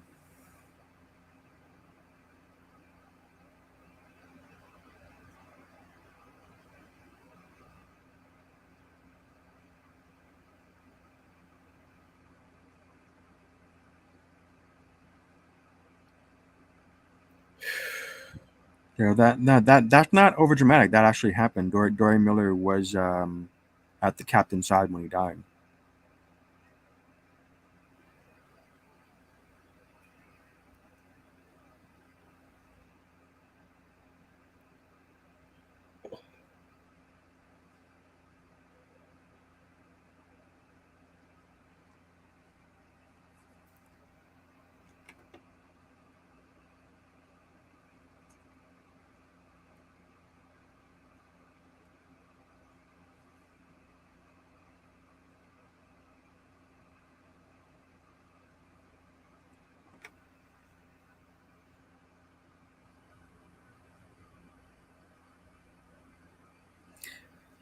I don't know how much time they would have spent trying to shoot people on the ground. Honestly, don't know.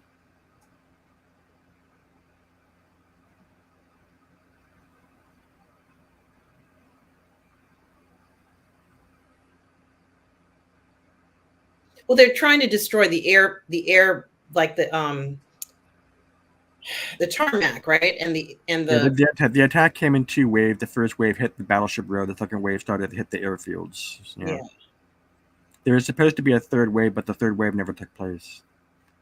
The third wave was supposed to hit the repair facilities, the oil storage facilities, the torpedo storage facilities. So because those areas and the repair station, so because those areas were left intact, they were able to go into repair right away. So there was no delay. If the third wave had taken place, it would have been much more difficult to recover from this. Why don't you get yourself into a plane? He's talking to Danny like Danny's his Batman or something.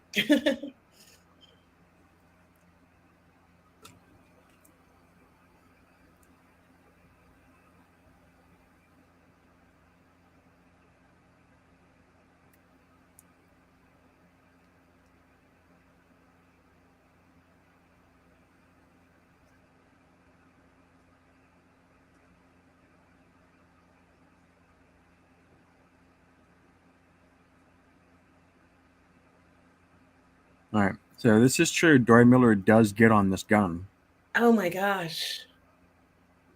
and he does shoot down two planes. Oh my goodness.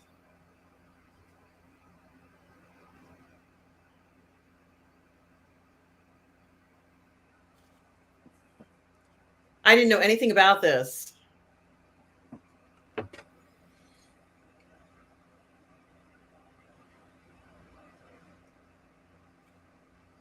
Yeah. So 29 planes were shot down. Dory Miller shot down two of them.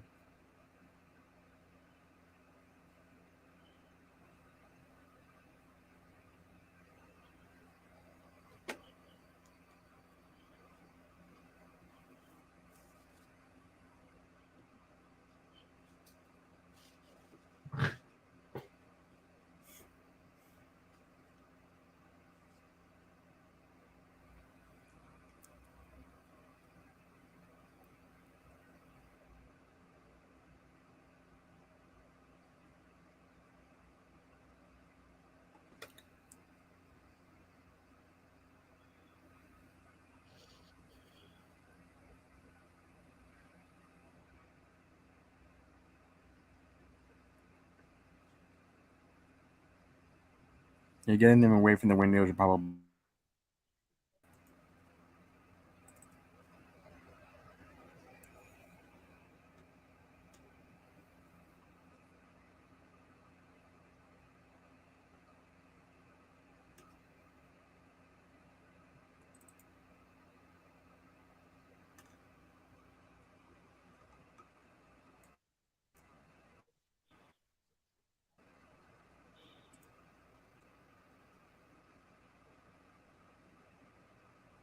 Target practice, really?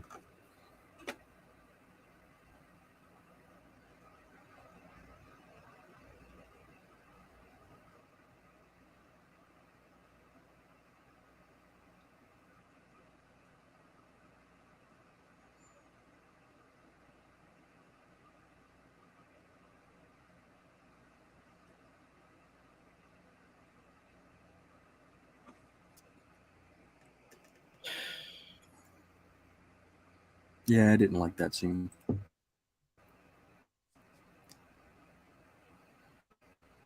There's enough. I don't need to manufacture it like that.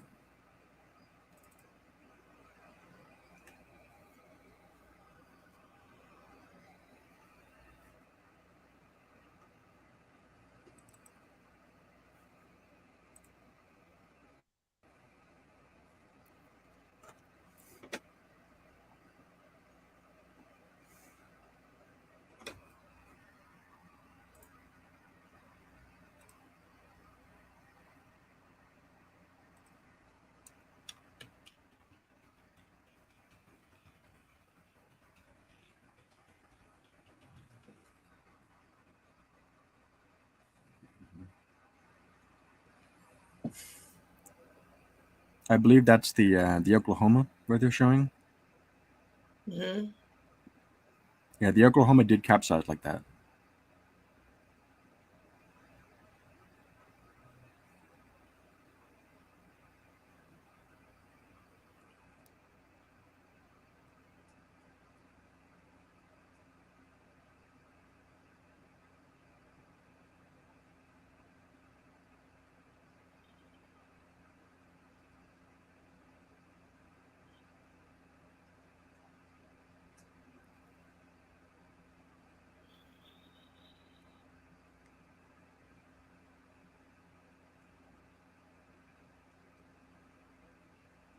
You know, Oh my those, god.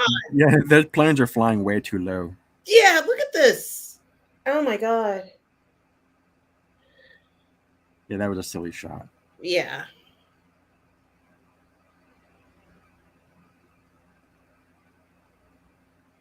They look like they were trying to land. Oh man.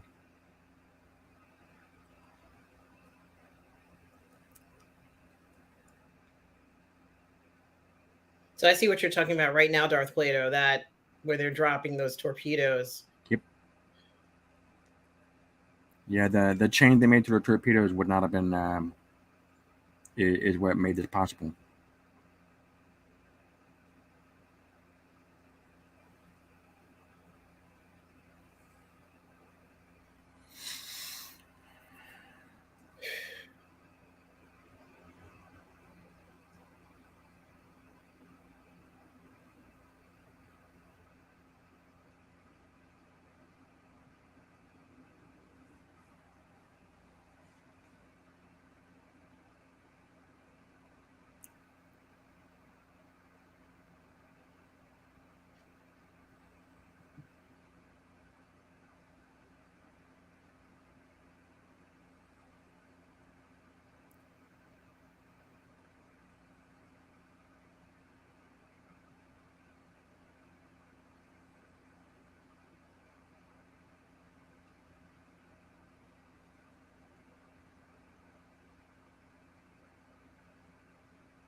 Yeah, what he's saying that's probably true. When a boat sinks in the water like that, it does create a like a whirlpool like effect. Maybe not a whirlpool, but it does it creates some sort of current in the water where it pulls you in. I read a similar story about what happened to the HMS Hood when the HMS Hood sank near Iceland. The people who were in the water near the ship they drowned because of what was happening to the water.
Yeah, the whole thing lasted about an hour and 15 minutes.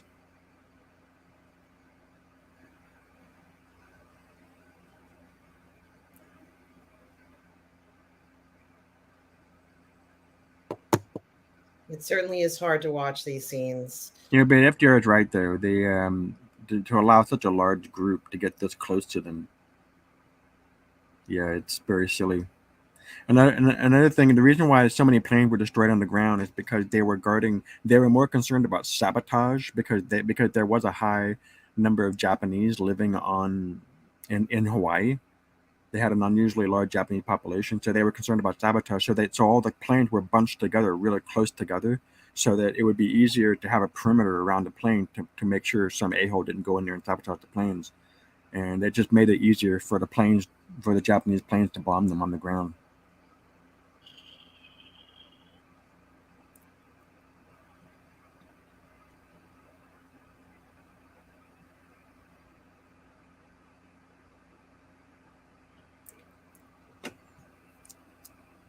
Yeah, they had to have been overwhelmed at the hospital. Yeah, this just it's heartbreaking.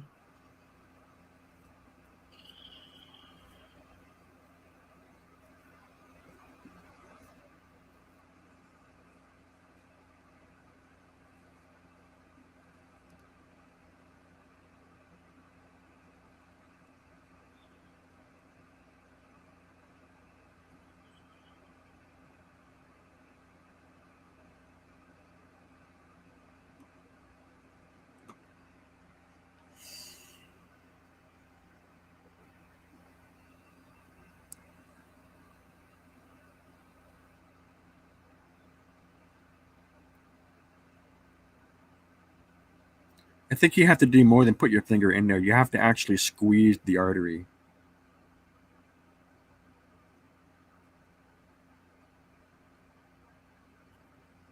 That can be done though. A severed artery can you can survive from that.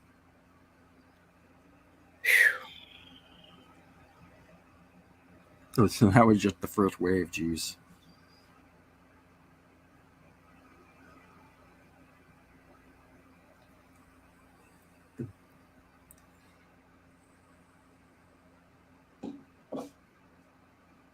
Yeah. Good luck hitting with that shotgun.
Yeah, you can actually see the Arizona Memorial in the movie, Mikey. When they first go there, you can actually see it in the distance. I don't know if that was intentional or if it was a slip, but you can see it.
Ugh,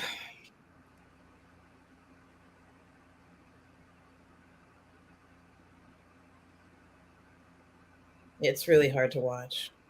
Yeah, I don't know how much time they would have spent actually shooting people on the ground if they were supposed to be hitting targets. And the more,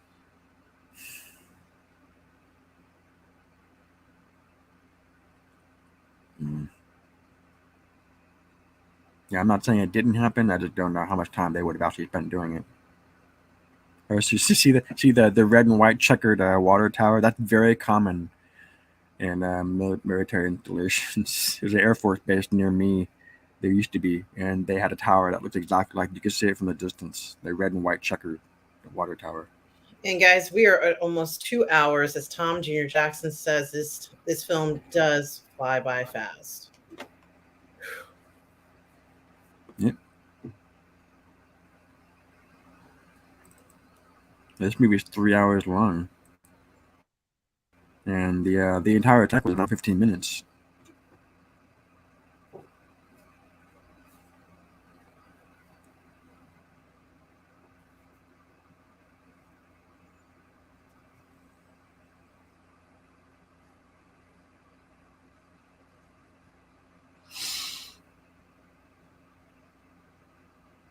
Ugh.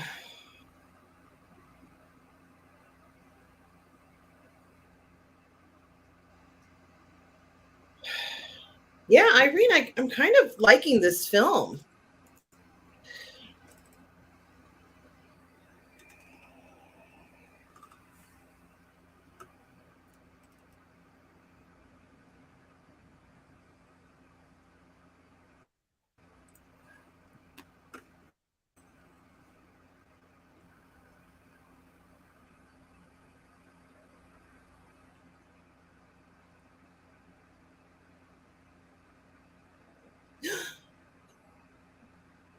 Oh.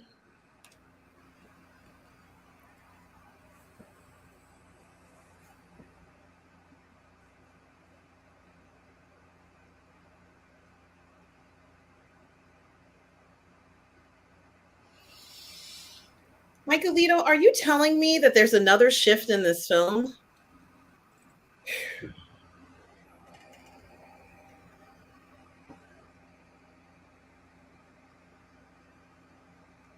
Yeah, yeah, there's really three films. So he's right. It does shift again. Yeah, I didn't know this about this film at all.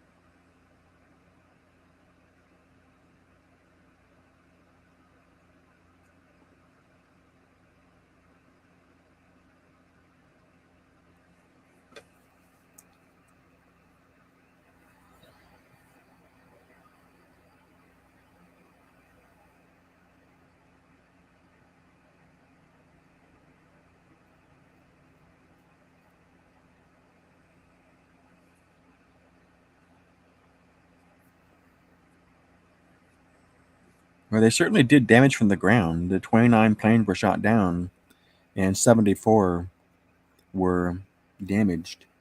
So they were certainly fighting back.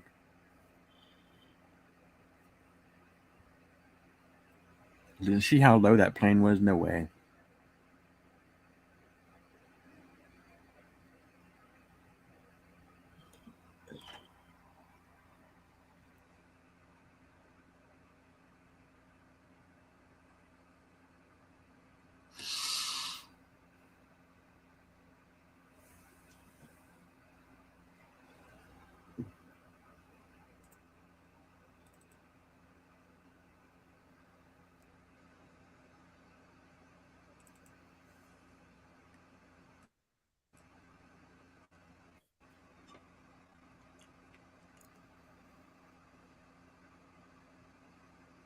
Boom.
Look how low that is.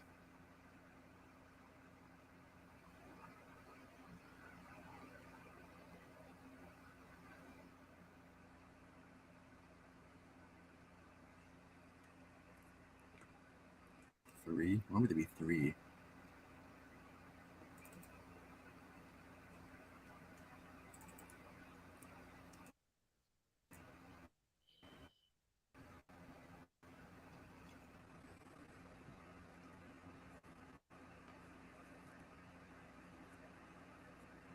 Did they even have radios on planes in those days? I don't even know. I don't know.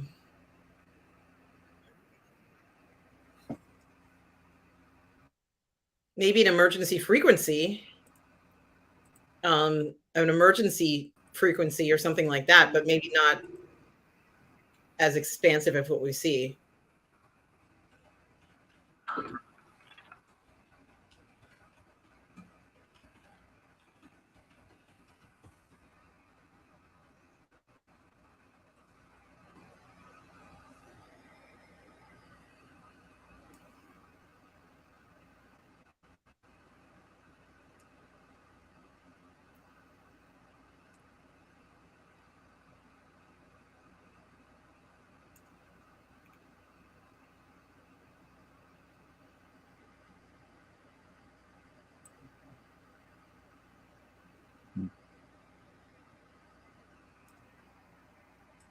apparently they did.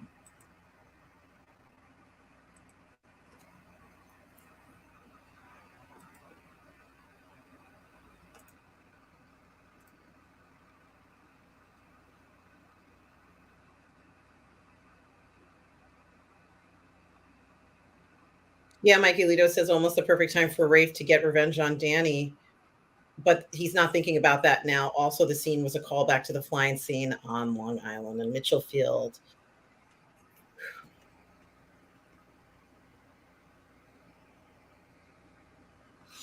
Well, yeah, that would be a pretty cold blooded revenge. To take a total different tone to the film, then oh my gosh. Yeah, angry about a girl is one thing. Murder is something else entirely. Mm-hmm.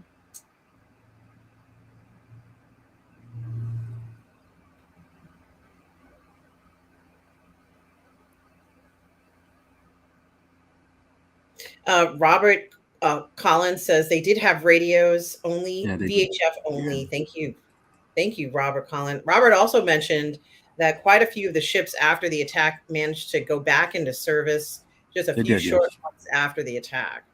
Yeah, all the ships were repaired except for the Arizona. So the Oklahoma had capsized. They were able to restore the Oklahoma. Wow, that's unbelievable. The Oklahoma. Yeah, but the Arizona was a complete loss.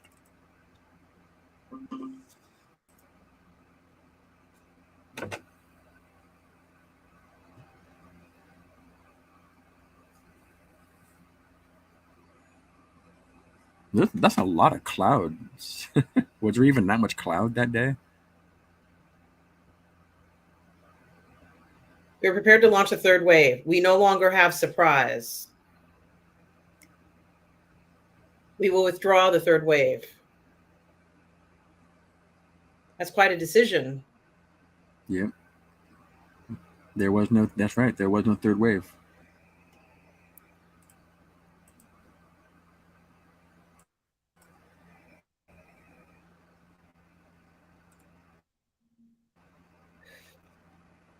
Oh, come on.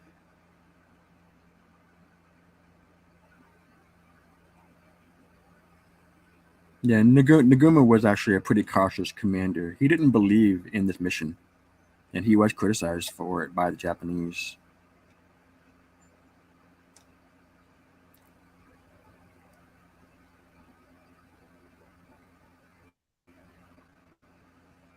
Yeah, I love this scene here. It's really graphic, sure, but it really shows how on a situation, people will ad hoc their way through it. And You guys, we use are at two whatever you hours. can, however you can. Exactly.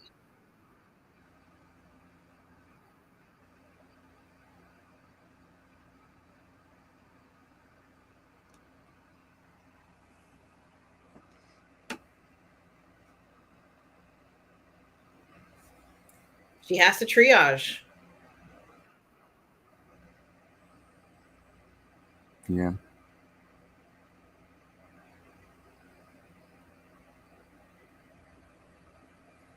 I guess someone has to do it. I mean, a nurse could probably do it.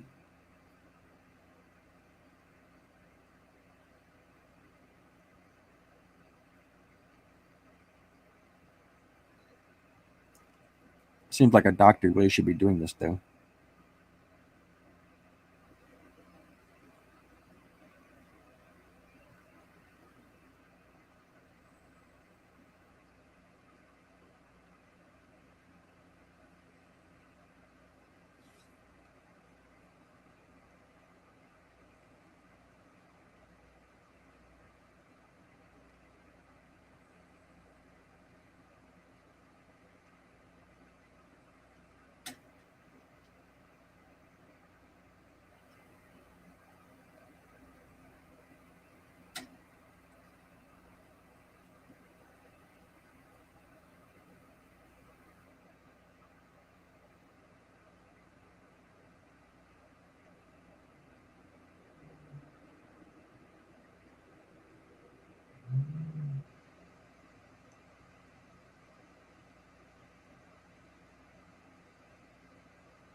Well, no one else does either.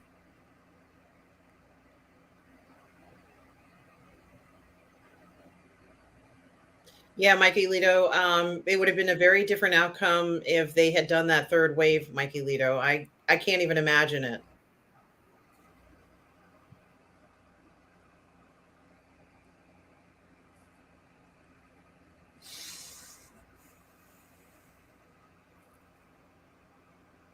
There probably wouldn't be anything left if they had continued.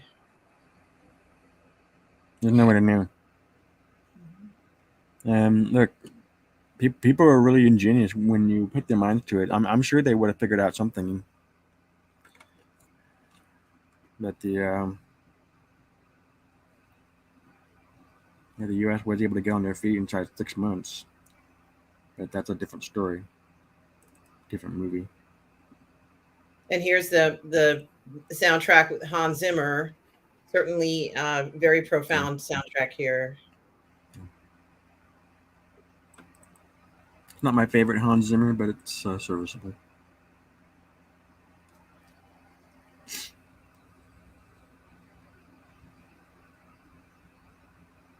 Well, this is more like a prayer, right, Darth Plato? Hmm? It's more like a prayer.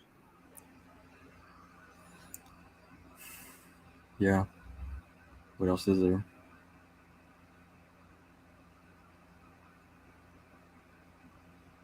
No, that's fault. He got the alert before the battle.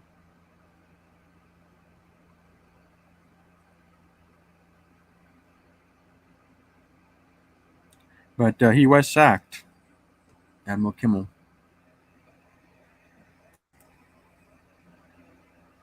I think I'm slightly ahead of you. Yeah, I am slightly ahead of you. So Admiral Are you Kimmel was each? replaced by Admiral Nimitz. Oh, Hmm? okay. No, no, no. I was just curious.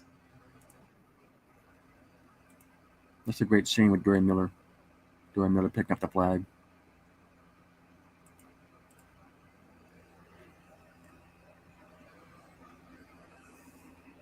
Yeah, that.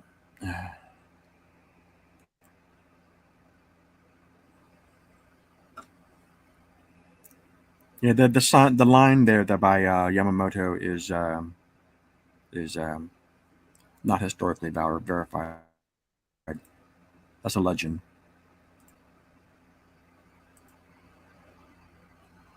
It's attributed to him, but no one knows if he said it.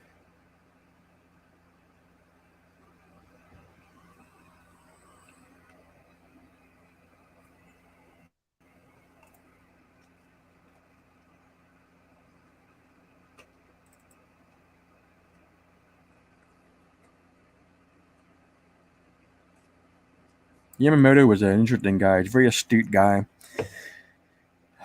He had reservations about whether this would even work, and he said that for 6 months we'll have mobility in the Southwest Pacific, but after that he can guarantee nothing. Turns out he was right about that. He spent some time in the United States. He studied at Harvard, so he could speak English fluently.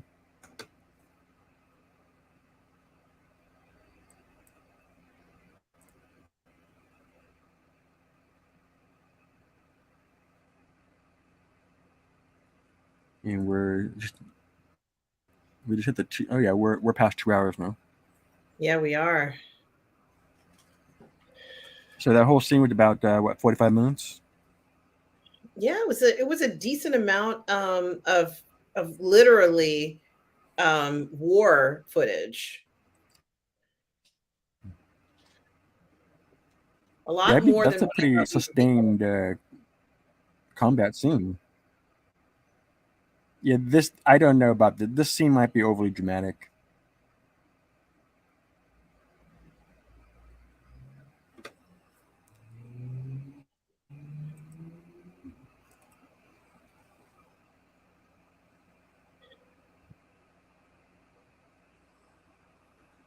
I mean, something like that did happen, but it may not happen quite like that.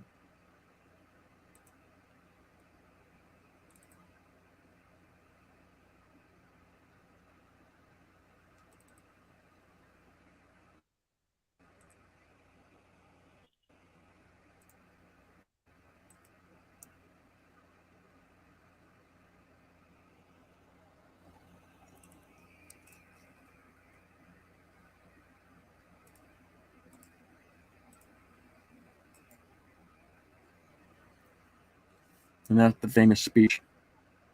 The day that will live in infamy.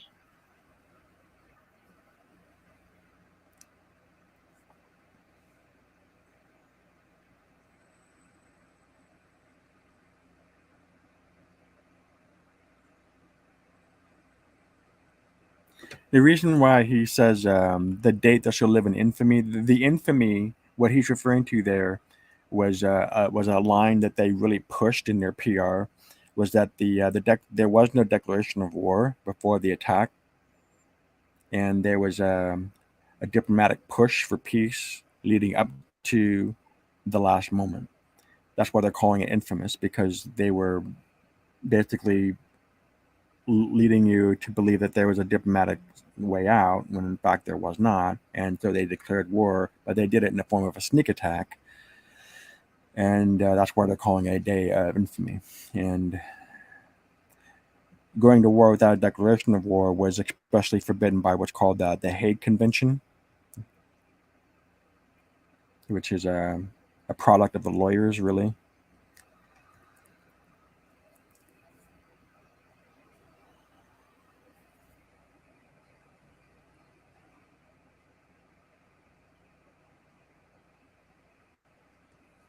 And that was the last time the U.S. ever declared war. It hasn't happened.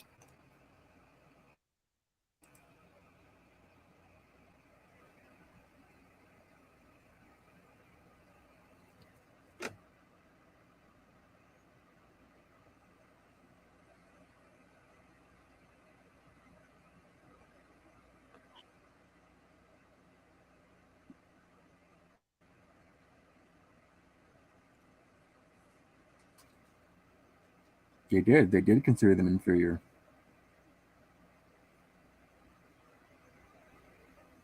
He is not wrong about that.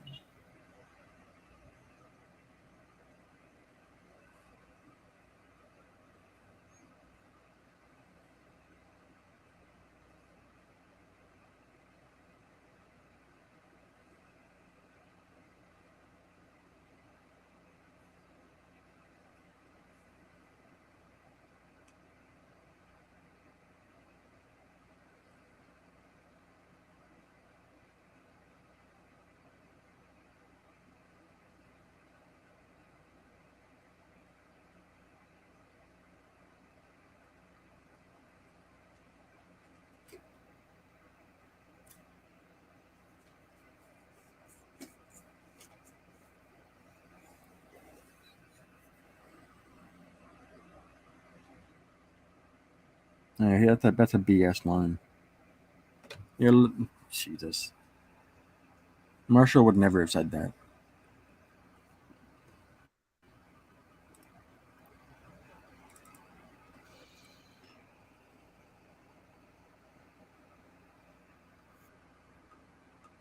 Yes, yeah, there were hearings about this attack, about who to blame, Mm-hmm. and Admiral Kimmel and Admiral Stark were sacked.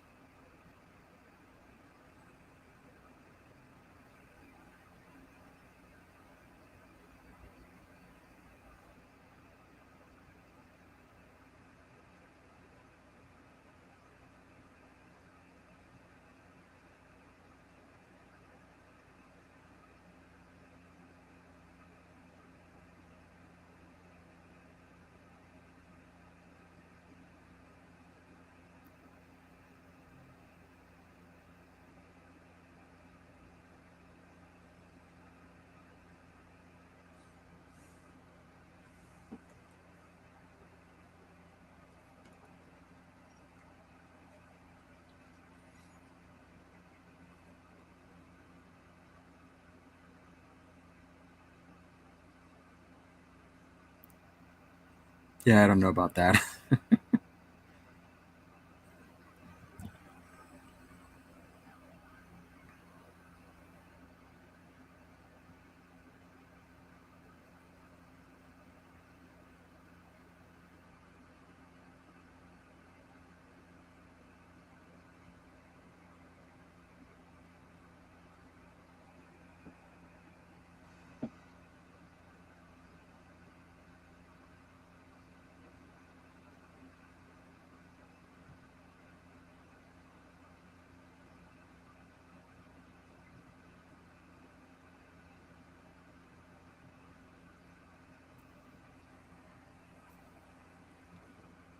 Interesting. They're playing the last post.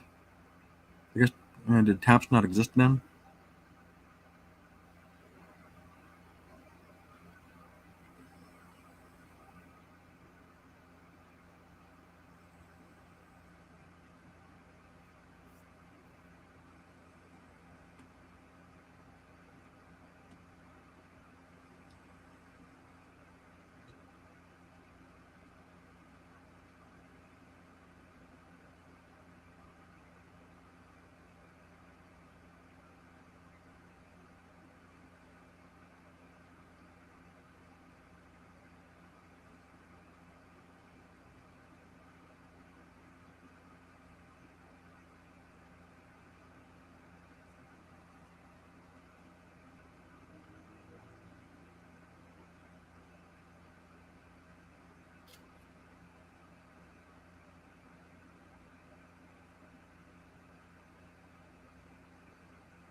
That's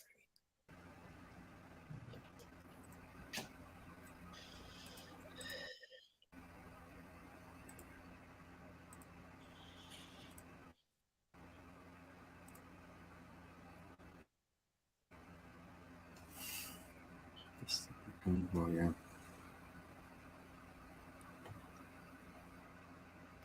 Thank you, Mikey Lito. The attack killed 2,403 U.S. personnel, including 68 civilians, and destroyed or damaged 19 U.S. Navy ships, including 8 battleships. I've seen different figures, but 2,400 is a likely figure. 19 ships, 8 battleships. Yeah, 8 battleships were damaged, 4 were sunk, 3 were restored.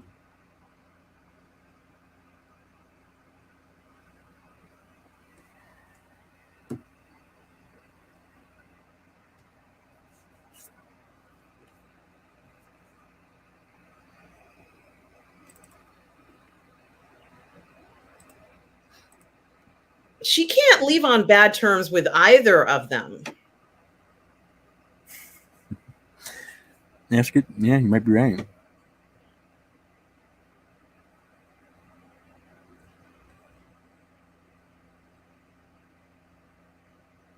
I need to deal with God.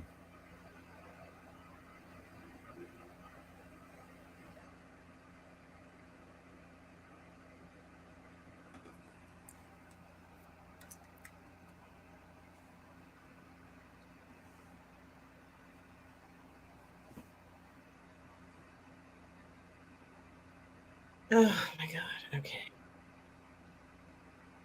Now, I'm not sure whether this is chick flick area. We know this stuff like this actually happens. So, Oh, I'm sure.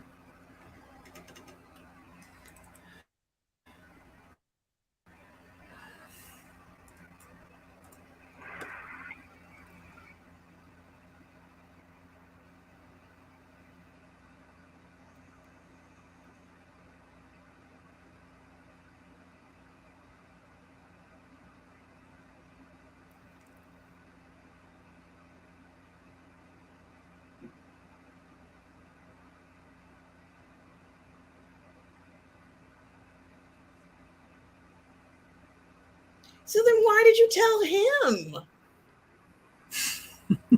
I don't understand. Yeah, it doesn't make any sense.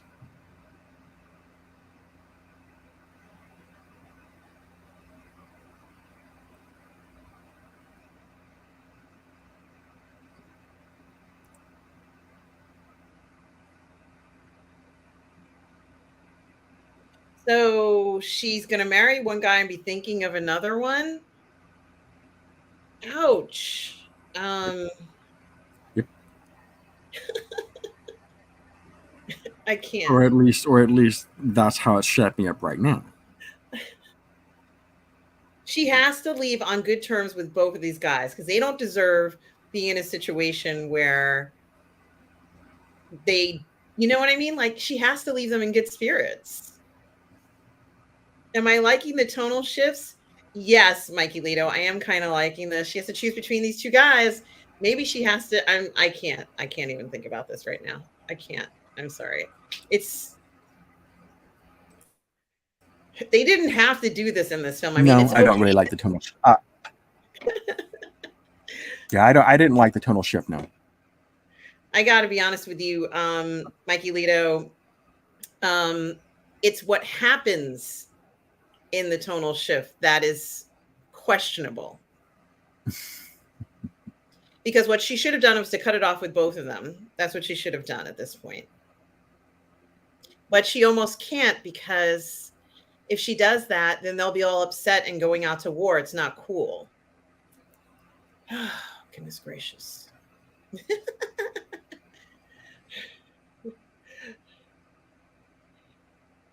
Yeah, Chris, that is an understatement. She could have been with anybody, but did it have to be his best friend? Hold on a second. He was the one being aggressive. He was Fine. the You one know what? knocking on Guess the door what? at 10:30. It's okay for guys to be aggressive and ask you out, but it's your decision. Like if it's your boyfriend's best friend, maybe you might Yes. pass on that. Yes.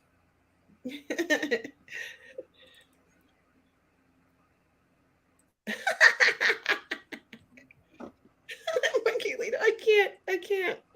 I can't. Yeah. Especially in those days. That was really looked down upon in those days.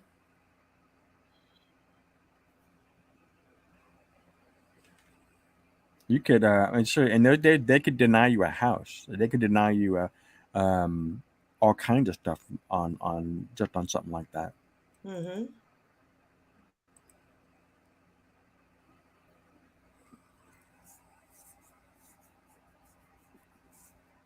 True, Mikey Lito. We certainly do understand that.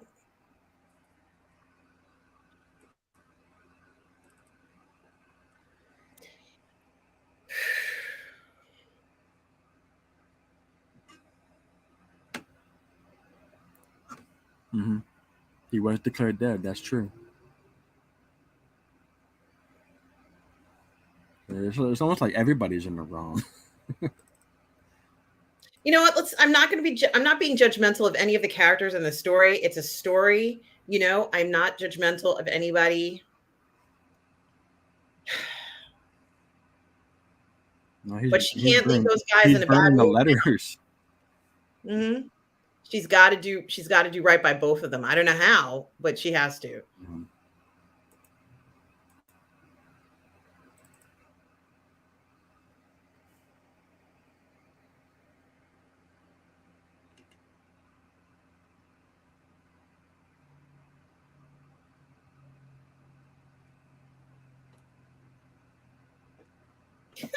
It's so uncomfortable. Like this is uncomfortable. Yeah, that's why I call it a roast. This is uncomfortable. Is it just? It's not just me. This is really uncomfortable. Yes, he's burning. He's burning everything. What the hell is he doing? This very discussion.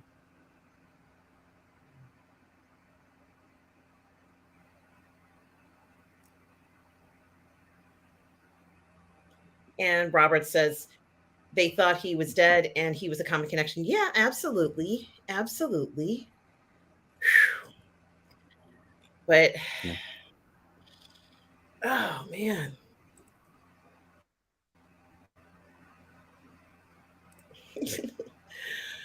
Ugh.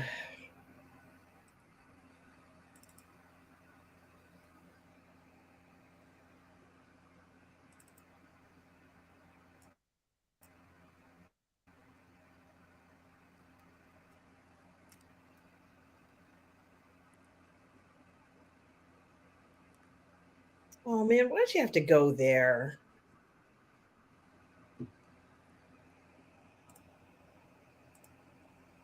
And guys, we were at 2 hours and He went 22 there. minutes. into Pearl Harbor. Yeah, they didn't need to go this deep. Yeah, look at it. We're 2 hours and 25 minutes into the movie, and they're going into another plot angle. Hmm. Yeah. And also, those guys were trained fighter pilots. Now they're being asked to fly bombers. You know something? That's You're a right. completely different kind of aircraft. The film could have ended here. This could have been the end of it, Yes, and that we yes, didn't yes. know who she chose, and we also didn't know what the outcome of these two pilots Yeah, they was should, going to yeah, be. they look at the Doolittle raid is an interesting thing, but they really shouldn't have gotten into it.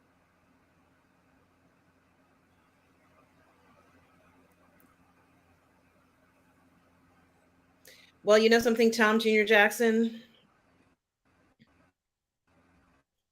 I have no words to even respond to this.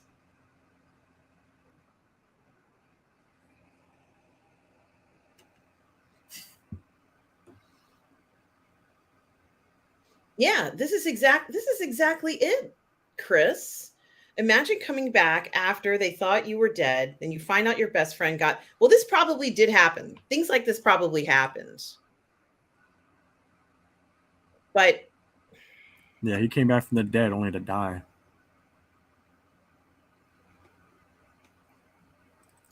yeah, it's not a recommended position to find yourself in, ladies. That's all I'm going to say. A very compromising position. Yes, Tom, you certainly have left me speechless.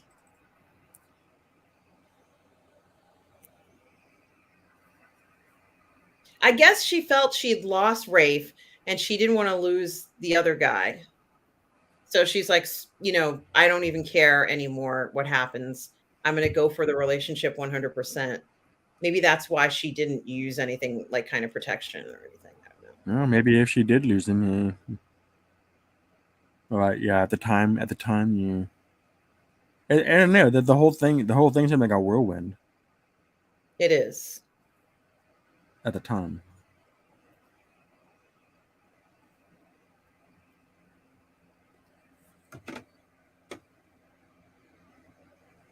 This part feels like a completely different movie.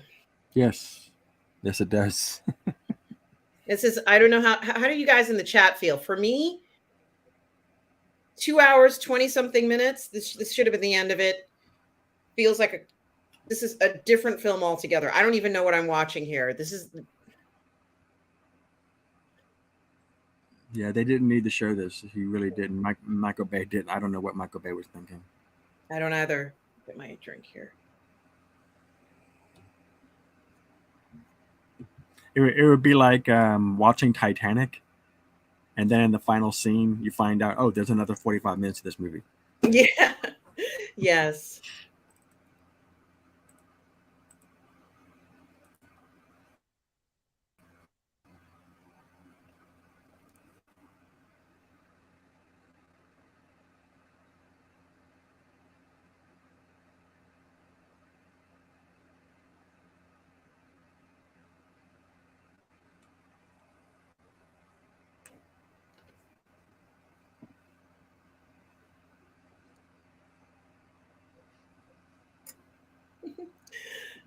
Fair enough, Mikey Lito. Fair enough. And it is during the war.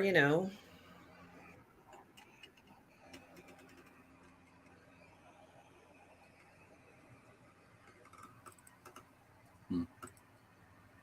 They weren't at war at the time. I mean, there's a world war going on, just not the United States, but there is a war going on. I'm just, yeah, I know there'd be a wise guy.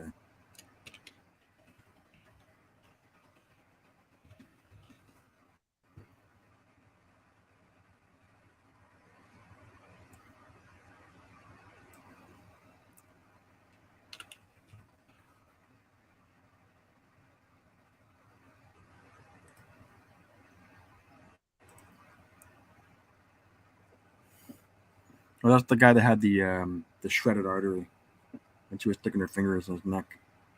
And she saved him. Hello, Delta Ray Studios. Rick says, good evening, all. Well, good evening to you, Delta Ray Studios, guys. We are watching the final 30 minutes of Pearl Harbor from 2001, a film that has many different feelings to it. And this last bit, well, after 2 hours and 20 days of our lives, this last bit does feel very disconnected from the first 2 hours and 20 minutes for me. It's almost like he went ahead and did a sequel, told he couldn't do it, and so he just condensed it all into like 30 minutes and just stuck at the end of this movie. And I don't feel, what's the word? I don't feel um like I need to see this half of the film. Yeah. Like That's I something said, else that's very yeah, strange. yeah. Like I said, it is an interesting event, but no, they didn't need to do this. The movie's already too long. An hour 45 minutes, 2 hours. That's how long a movie should be.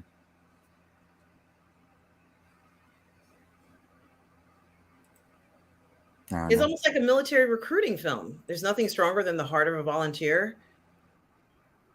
Yeah, I don't know if it was a volunteer only mission.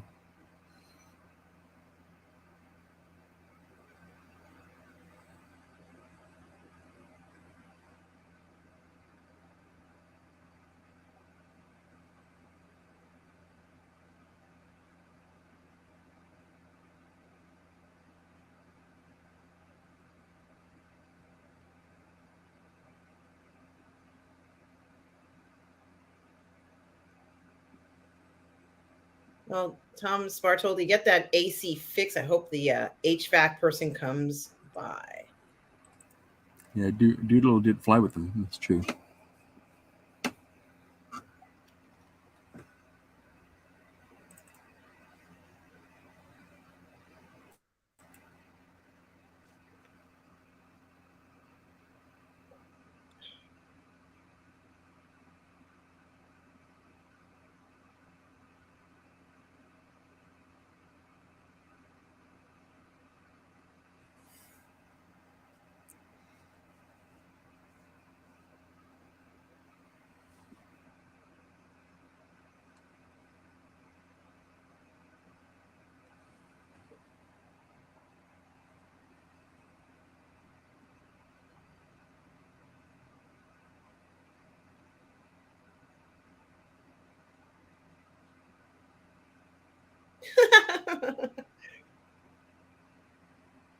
"45, old man." Uh-huh.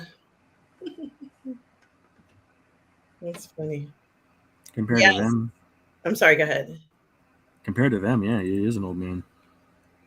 He's old enough to be their dad. Um, yes, it is General Zod. Who knew he was there? He was. Yeah, he's one of the cast members earlier Really? on. Hmm.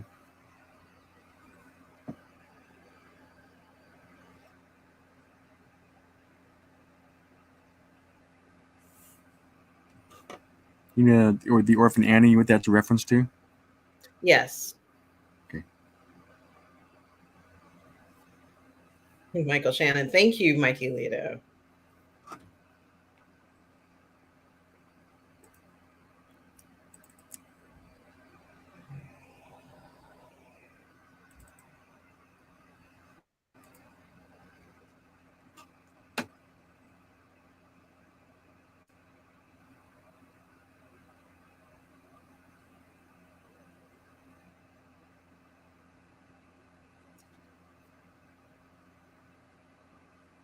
Yeah, I think the film lost a lot of momentum with this part of the film on it. Um, Yeah. Honestly, they should have just left the last line of the movie should have been Yamamoto's line, which he didn't say.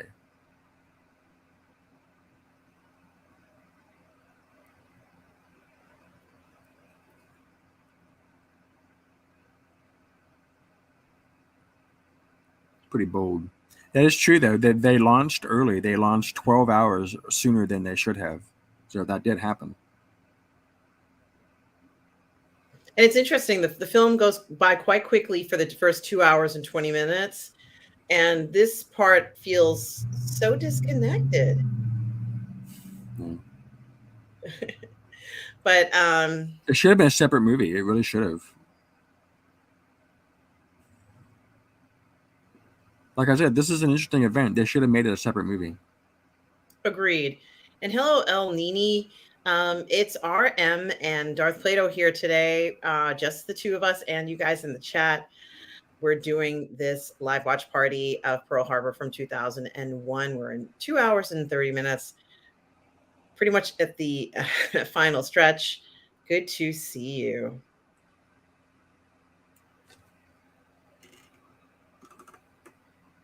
Yeah, I'm not Robert. I don't have a cool shirt on.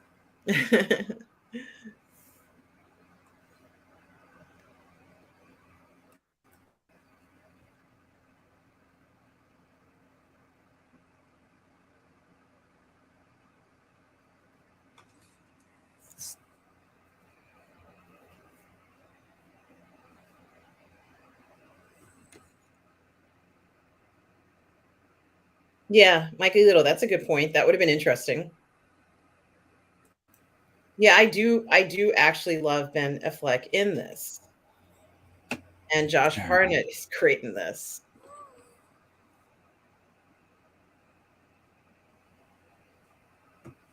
I think the performances are great. Yeah, I still think the best Pearl Harbor movie was Tora Tora Tora. Agreed. Which, by the way, was the code sign for they've achieved that the planes had achieved surprise. Oh, I didn't know that.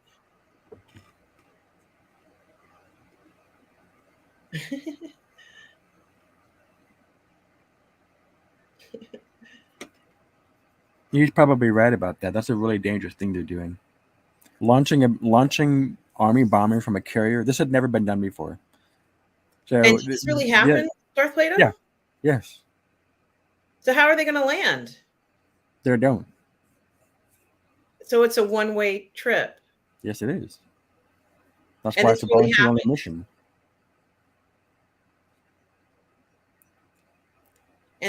And Darth Plato, this really happened. Oh yes. Okay.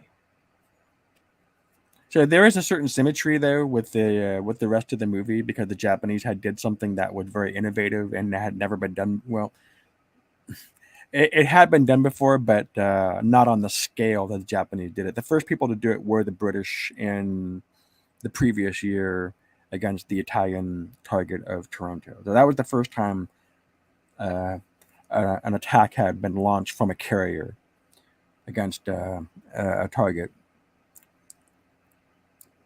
Pearl Harbor was the second time, but it was a much larger scale action. But it was a very innovative thing.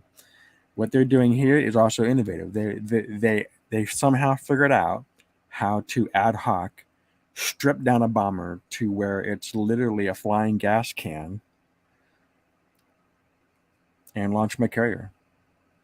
Yeah, and Michaelito mentions it is Fleet Week here in New York and Los Angeles. And Michaelito, I didn't know that it was Fleet Week in LA as well.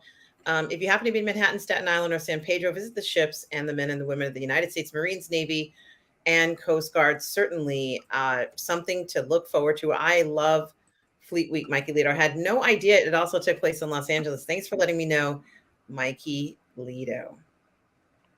Yeah. And Robert Collins says, I'm sorry, go ahead. Go ahead. No, go ahead. Robert Collins says the plan was to ditch in China. I didn't know that. Yes, they were. Yeah, they were supposed to ditch, but not land property, not return to ship to base. Okay, because when he was telling when the Alec Baldwin character was telling the pilots that, I thought that was a hypothetical situation, not realizing that that was the reality of their situation. Yes, that's the reality situation. Yeah, and because they launched early, that means there's a distinct possibility that they might not even reach China. Oh my gosh! Because remember, when they reach Japan, Japan is not. If you look at a map, due west of Japan is actually Korea. So in order for them to hit Japan, they have to start flying southwest and make for China. They can't land in Korea because Korea has been occupied by the Japanese since 1910. So they have to fly a long way.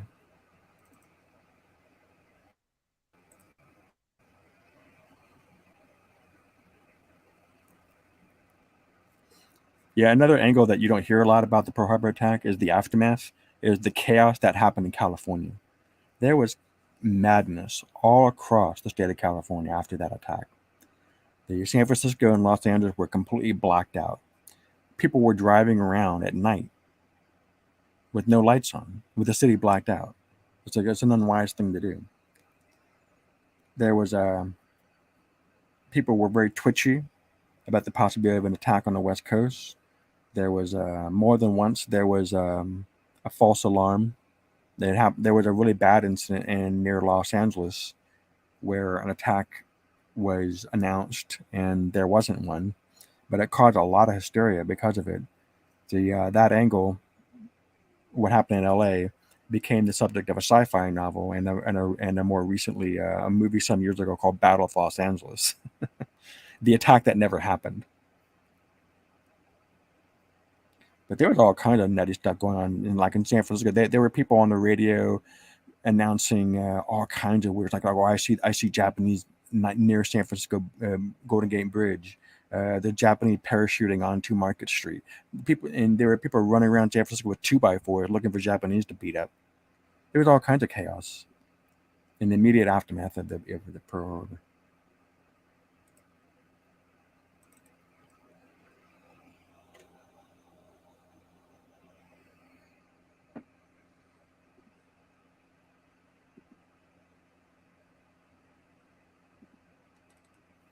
1941, yeah, that was a year, 1941. And guys, we are in the Pearl final Harbor, 20 minutes or so of the this German, film, which has been yeah. actually a good watch with all of you, to be honest. So great hearing all of your comments.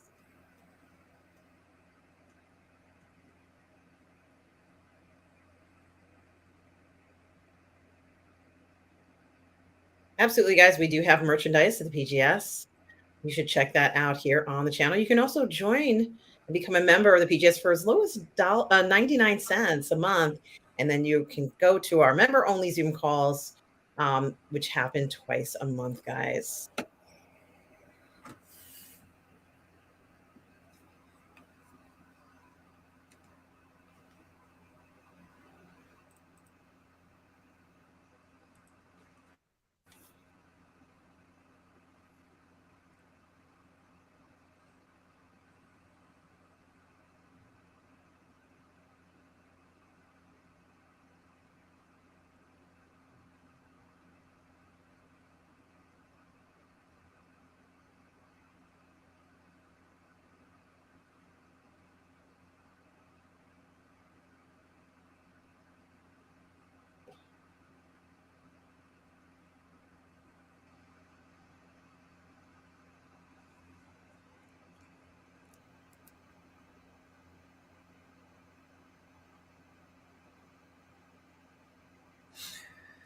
I don't like how they depicted General Marshall in this movie. I'm sorry. Mm-hmm. Yeah. Also, the guy who made that report, I don't think that would have been Marshall who made that report. That probably would have been Admiral Leahy, because Leahy was FDR's personal military advisor, and he was always with the president practically all time, unless he was in bed, he was standing there the whole time. So if anybody made that report, it would have been Leahy. Yeah, Thomas Bartoldi. This is why we do it. Thomas says he enjoyed watching this with a group of people. It's more entertaining. It certainly was, wasn't it, Thomas? Certainly learned a lot, got a lot of experiences and things from all of you contributing. I just felt like this was an important film to look at with the upcoming Memorial Day. And thank you for joining us. Yeah, I appreciate everybody for making comments. Mhm. So I can't have a third window up because it slogs everything down too much. So I had to get out of the YouTube. Okay. I'm glad the HVAC is fixed.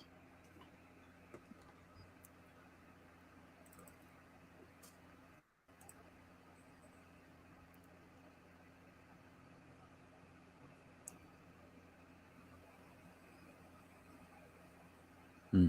Safe? I don't know about safe. This is insane.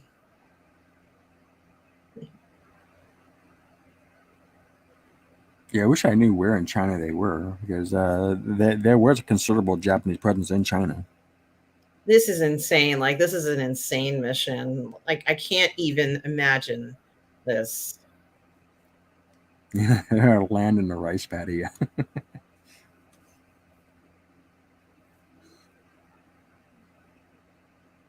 I had no idea this even happened.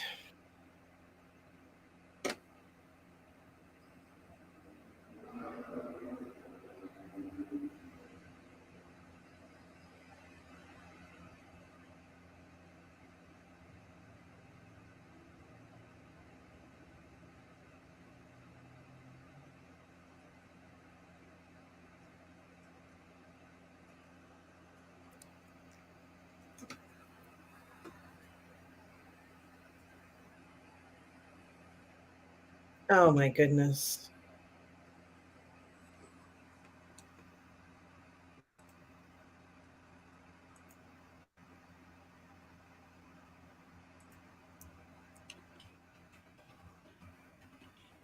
Yeah, absolutely. Linwood Kent, it is a real suicide mission. Had no idea this even happened.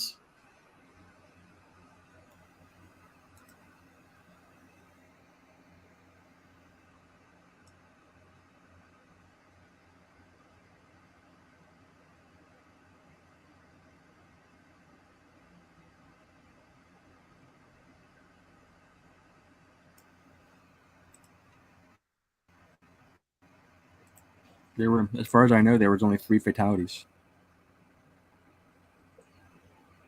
That was a bit overdramatic, though.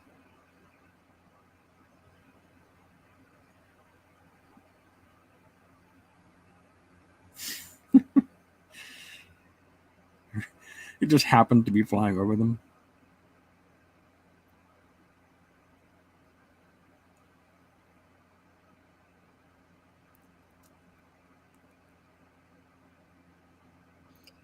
Looks like something out of the Mandalorian.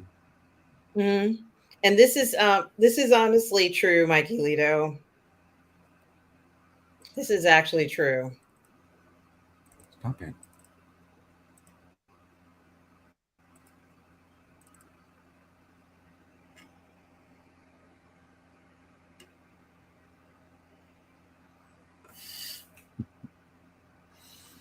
Yeah. But could you say the same thing about the Titanic? No.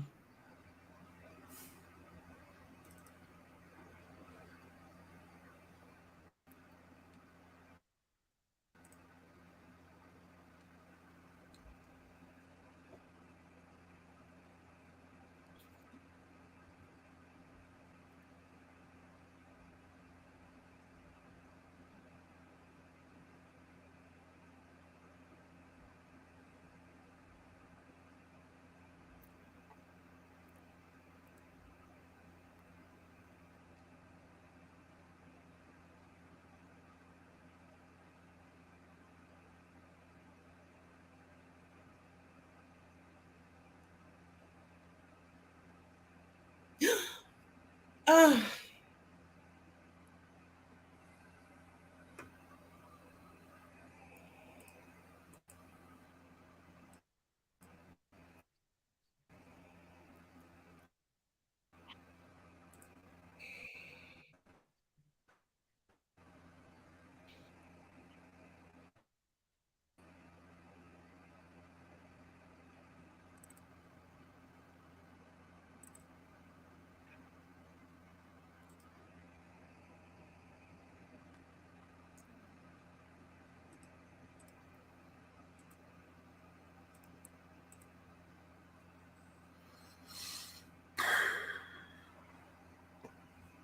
Oh my goodness, this film. I Darth Plato, I just So this does can't. this does this does this count? Yeah. Does this count as another tonal change?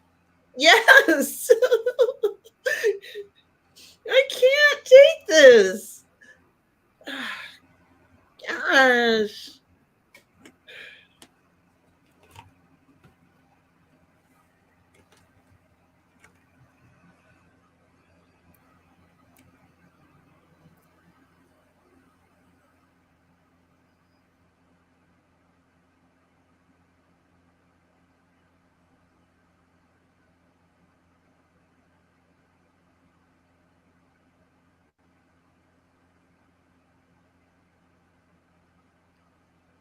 I can't. I just can't. I'm Do, sorry. do you do you think do you yeah do you think it's actually worse that Rafe said that?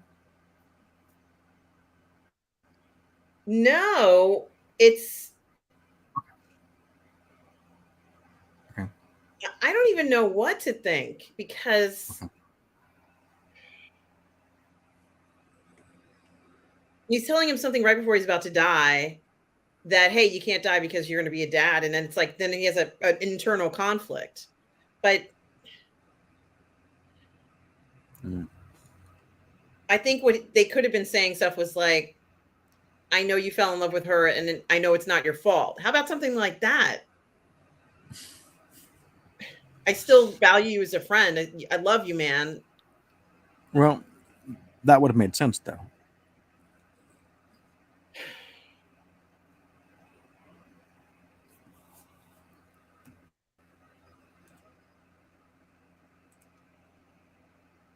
Stavros says, damn it all.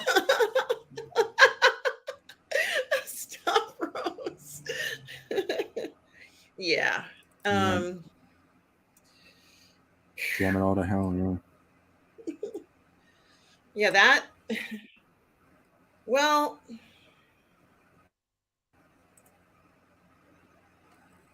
yeah, they didn't have to show this either. Yeah. I don't know if they would have showed it like that.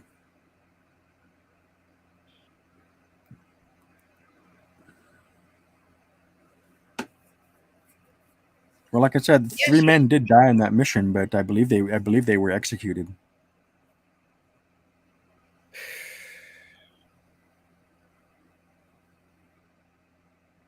yeah, that, how about that, Thomas? Or I know you love her. I just want to be your friend because, man, I love you too as a friend. That would have been great.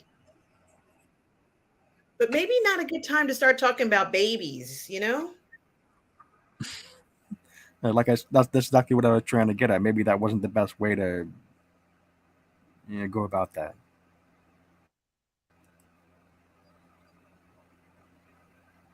I also don't like the wrap up here. Yes.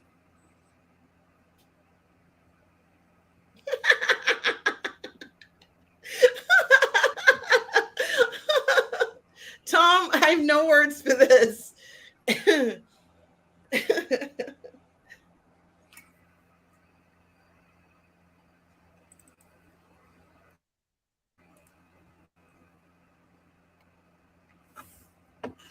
Yeah. And then you know If why I they call it a wanted roast. a miniseries, they could have made a miniseries. That's all I'm going to say.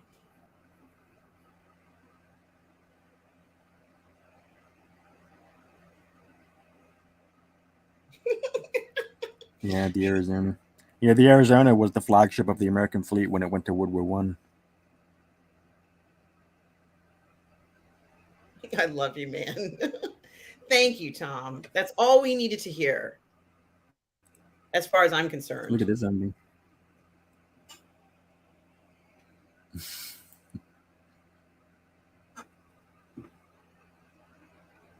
I love you, man.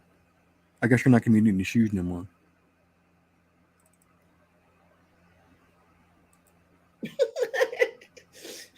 Why, Thomas? Why?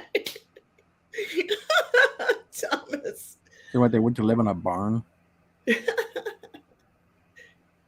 All right. All right. Phew. Yeah, we Yeah, are I don't care past for this 4. part at all. Yeah, I'm yeah, sorry, Darth Vader. we're about 5. Yeah, we actually got that done before 5. Yeah.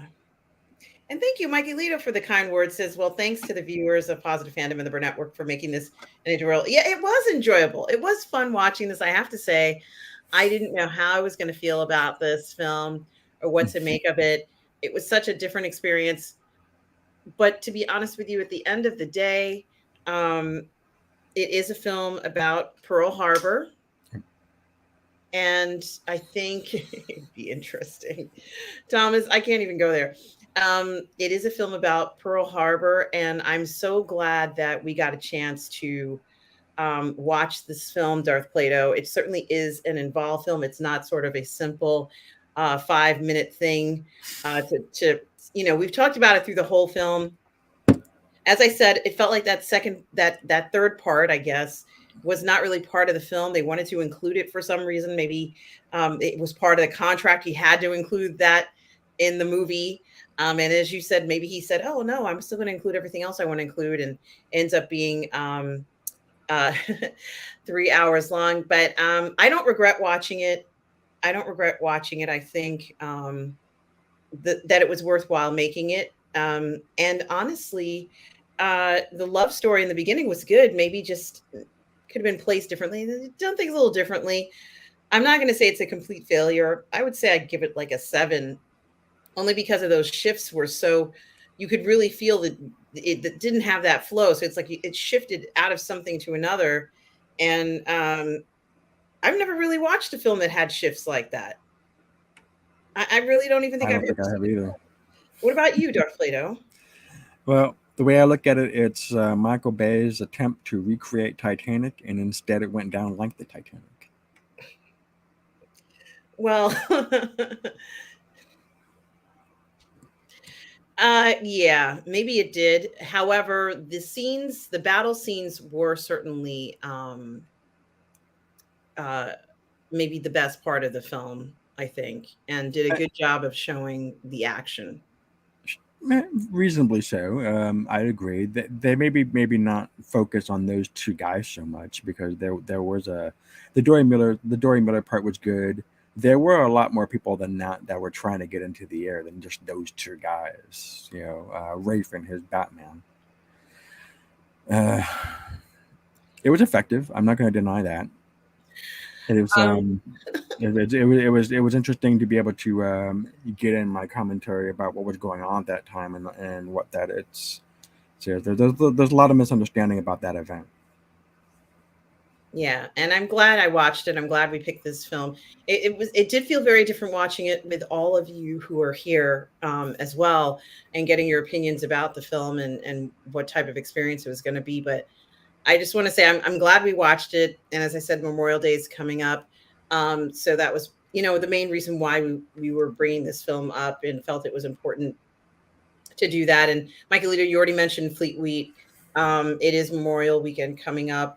Um, and we did want to focus on a film that focused on military personnel. So this was something that I thought was important, certainly, although it may not be historically accurate.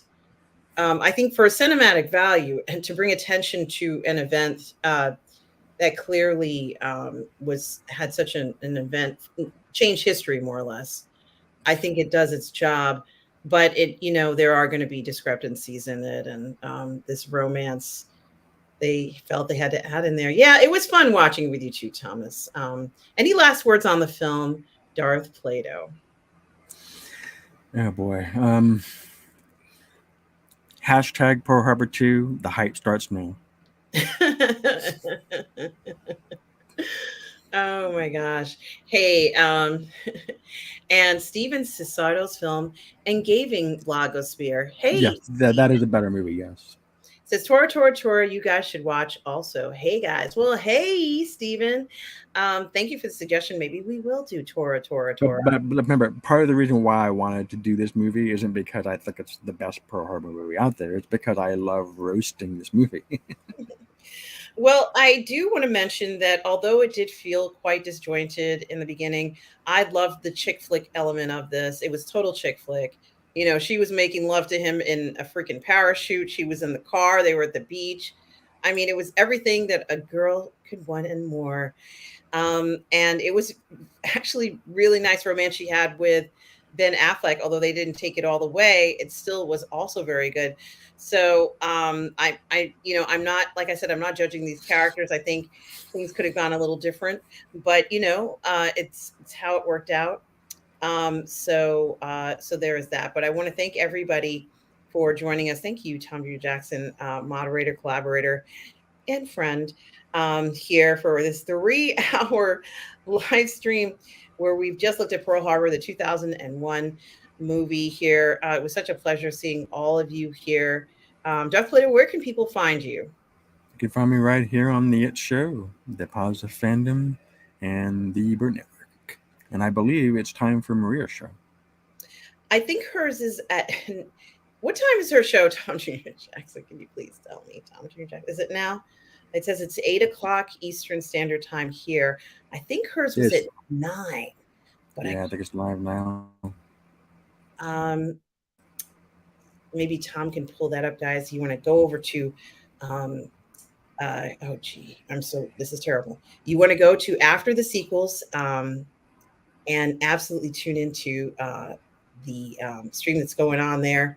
It's going to be great, guys. Maria Espino on her channel is going to be talking about these fan films she's going to be making. But guys, you can always find me here on Positive Fandom as well as on the Burr Network. I so enjoyed all of you making your comments and sharing your thoughts about the film, about, well, just pretty much everything related to the film. And just thank you for supporting the channel.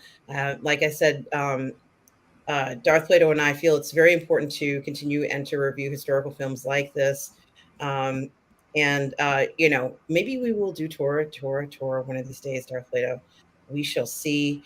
Oh, okay. What? Well, Okay. another reason why I wanted to do Nine. this Okay. movie. It is at 9. It's at 9 p.m. Eastern, 6 p.m. Okay, so it's in an Okay. hour, guys. Okay. So you have some time. What were you going to say? So one of the reasons why I wanted to do a movie about Pearl Harbor, not necessarily this particular movie, but about the start of the war, is because Oppenheimer's coming up. Yes. And Oppenheimer deals with the end of the war. Okay.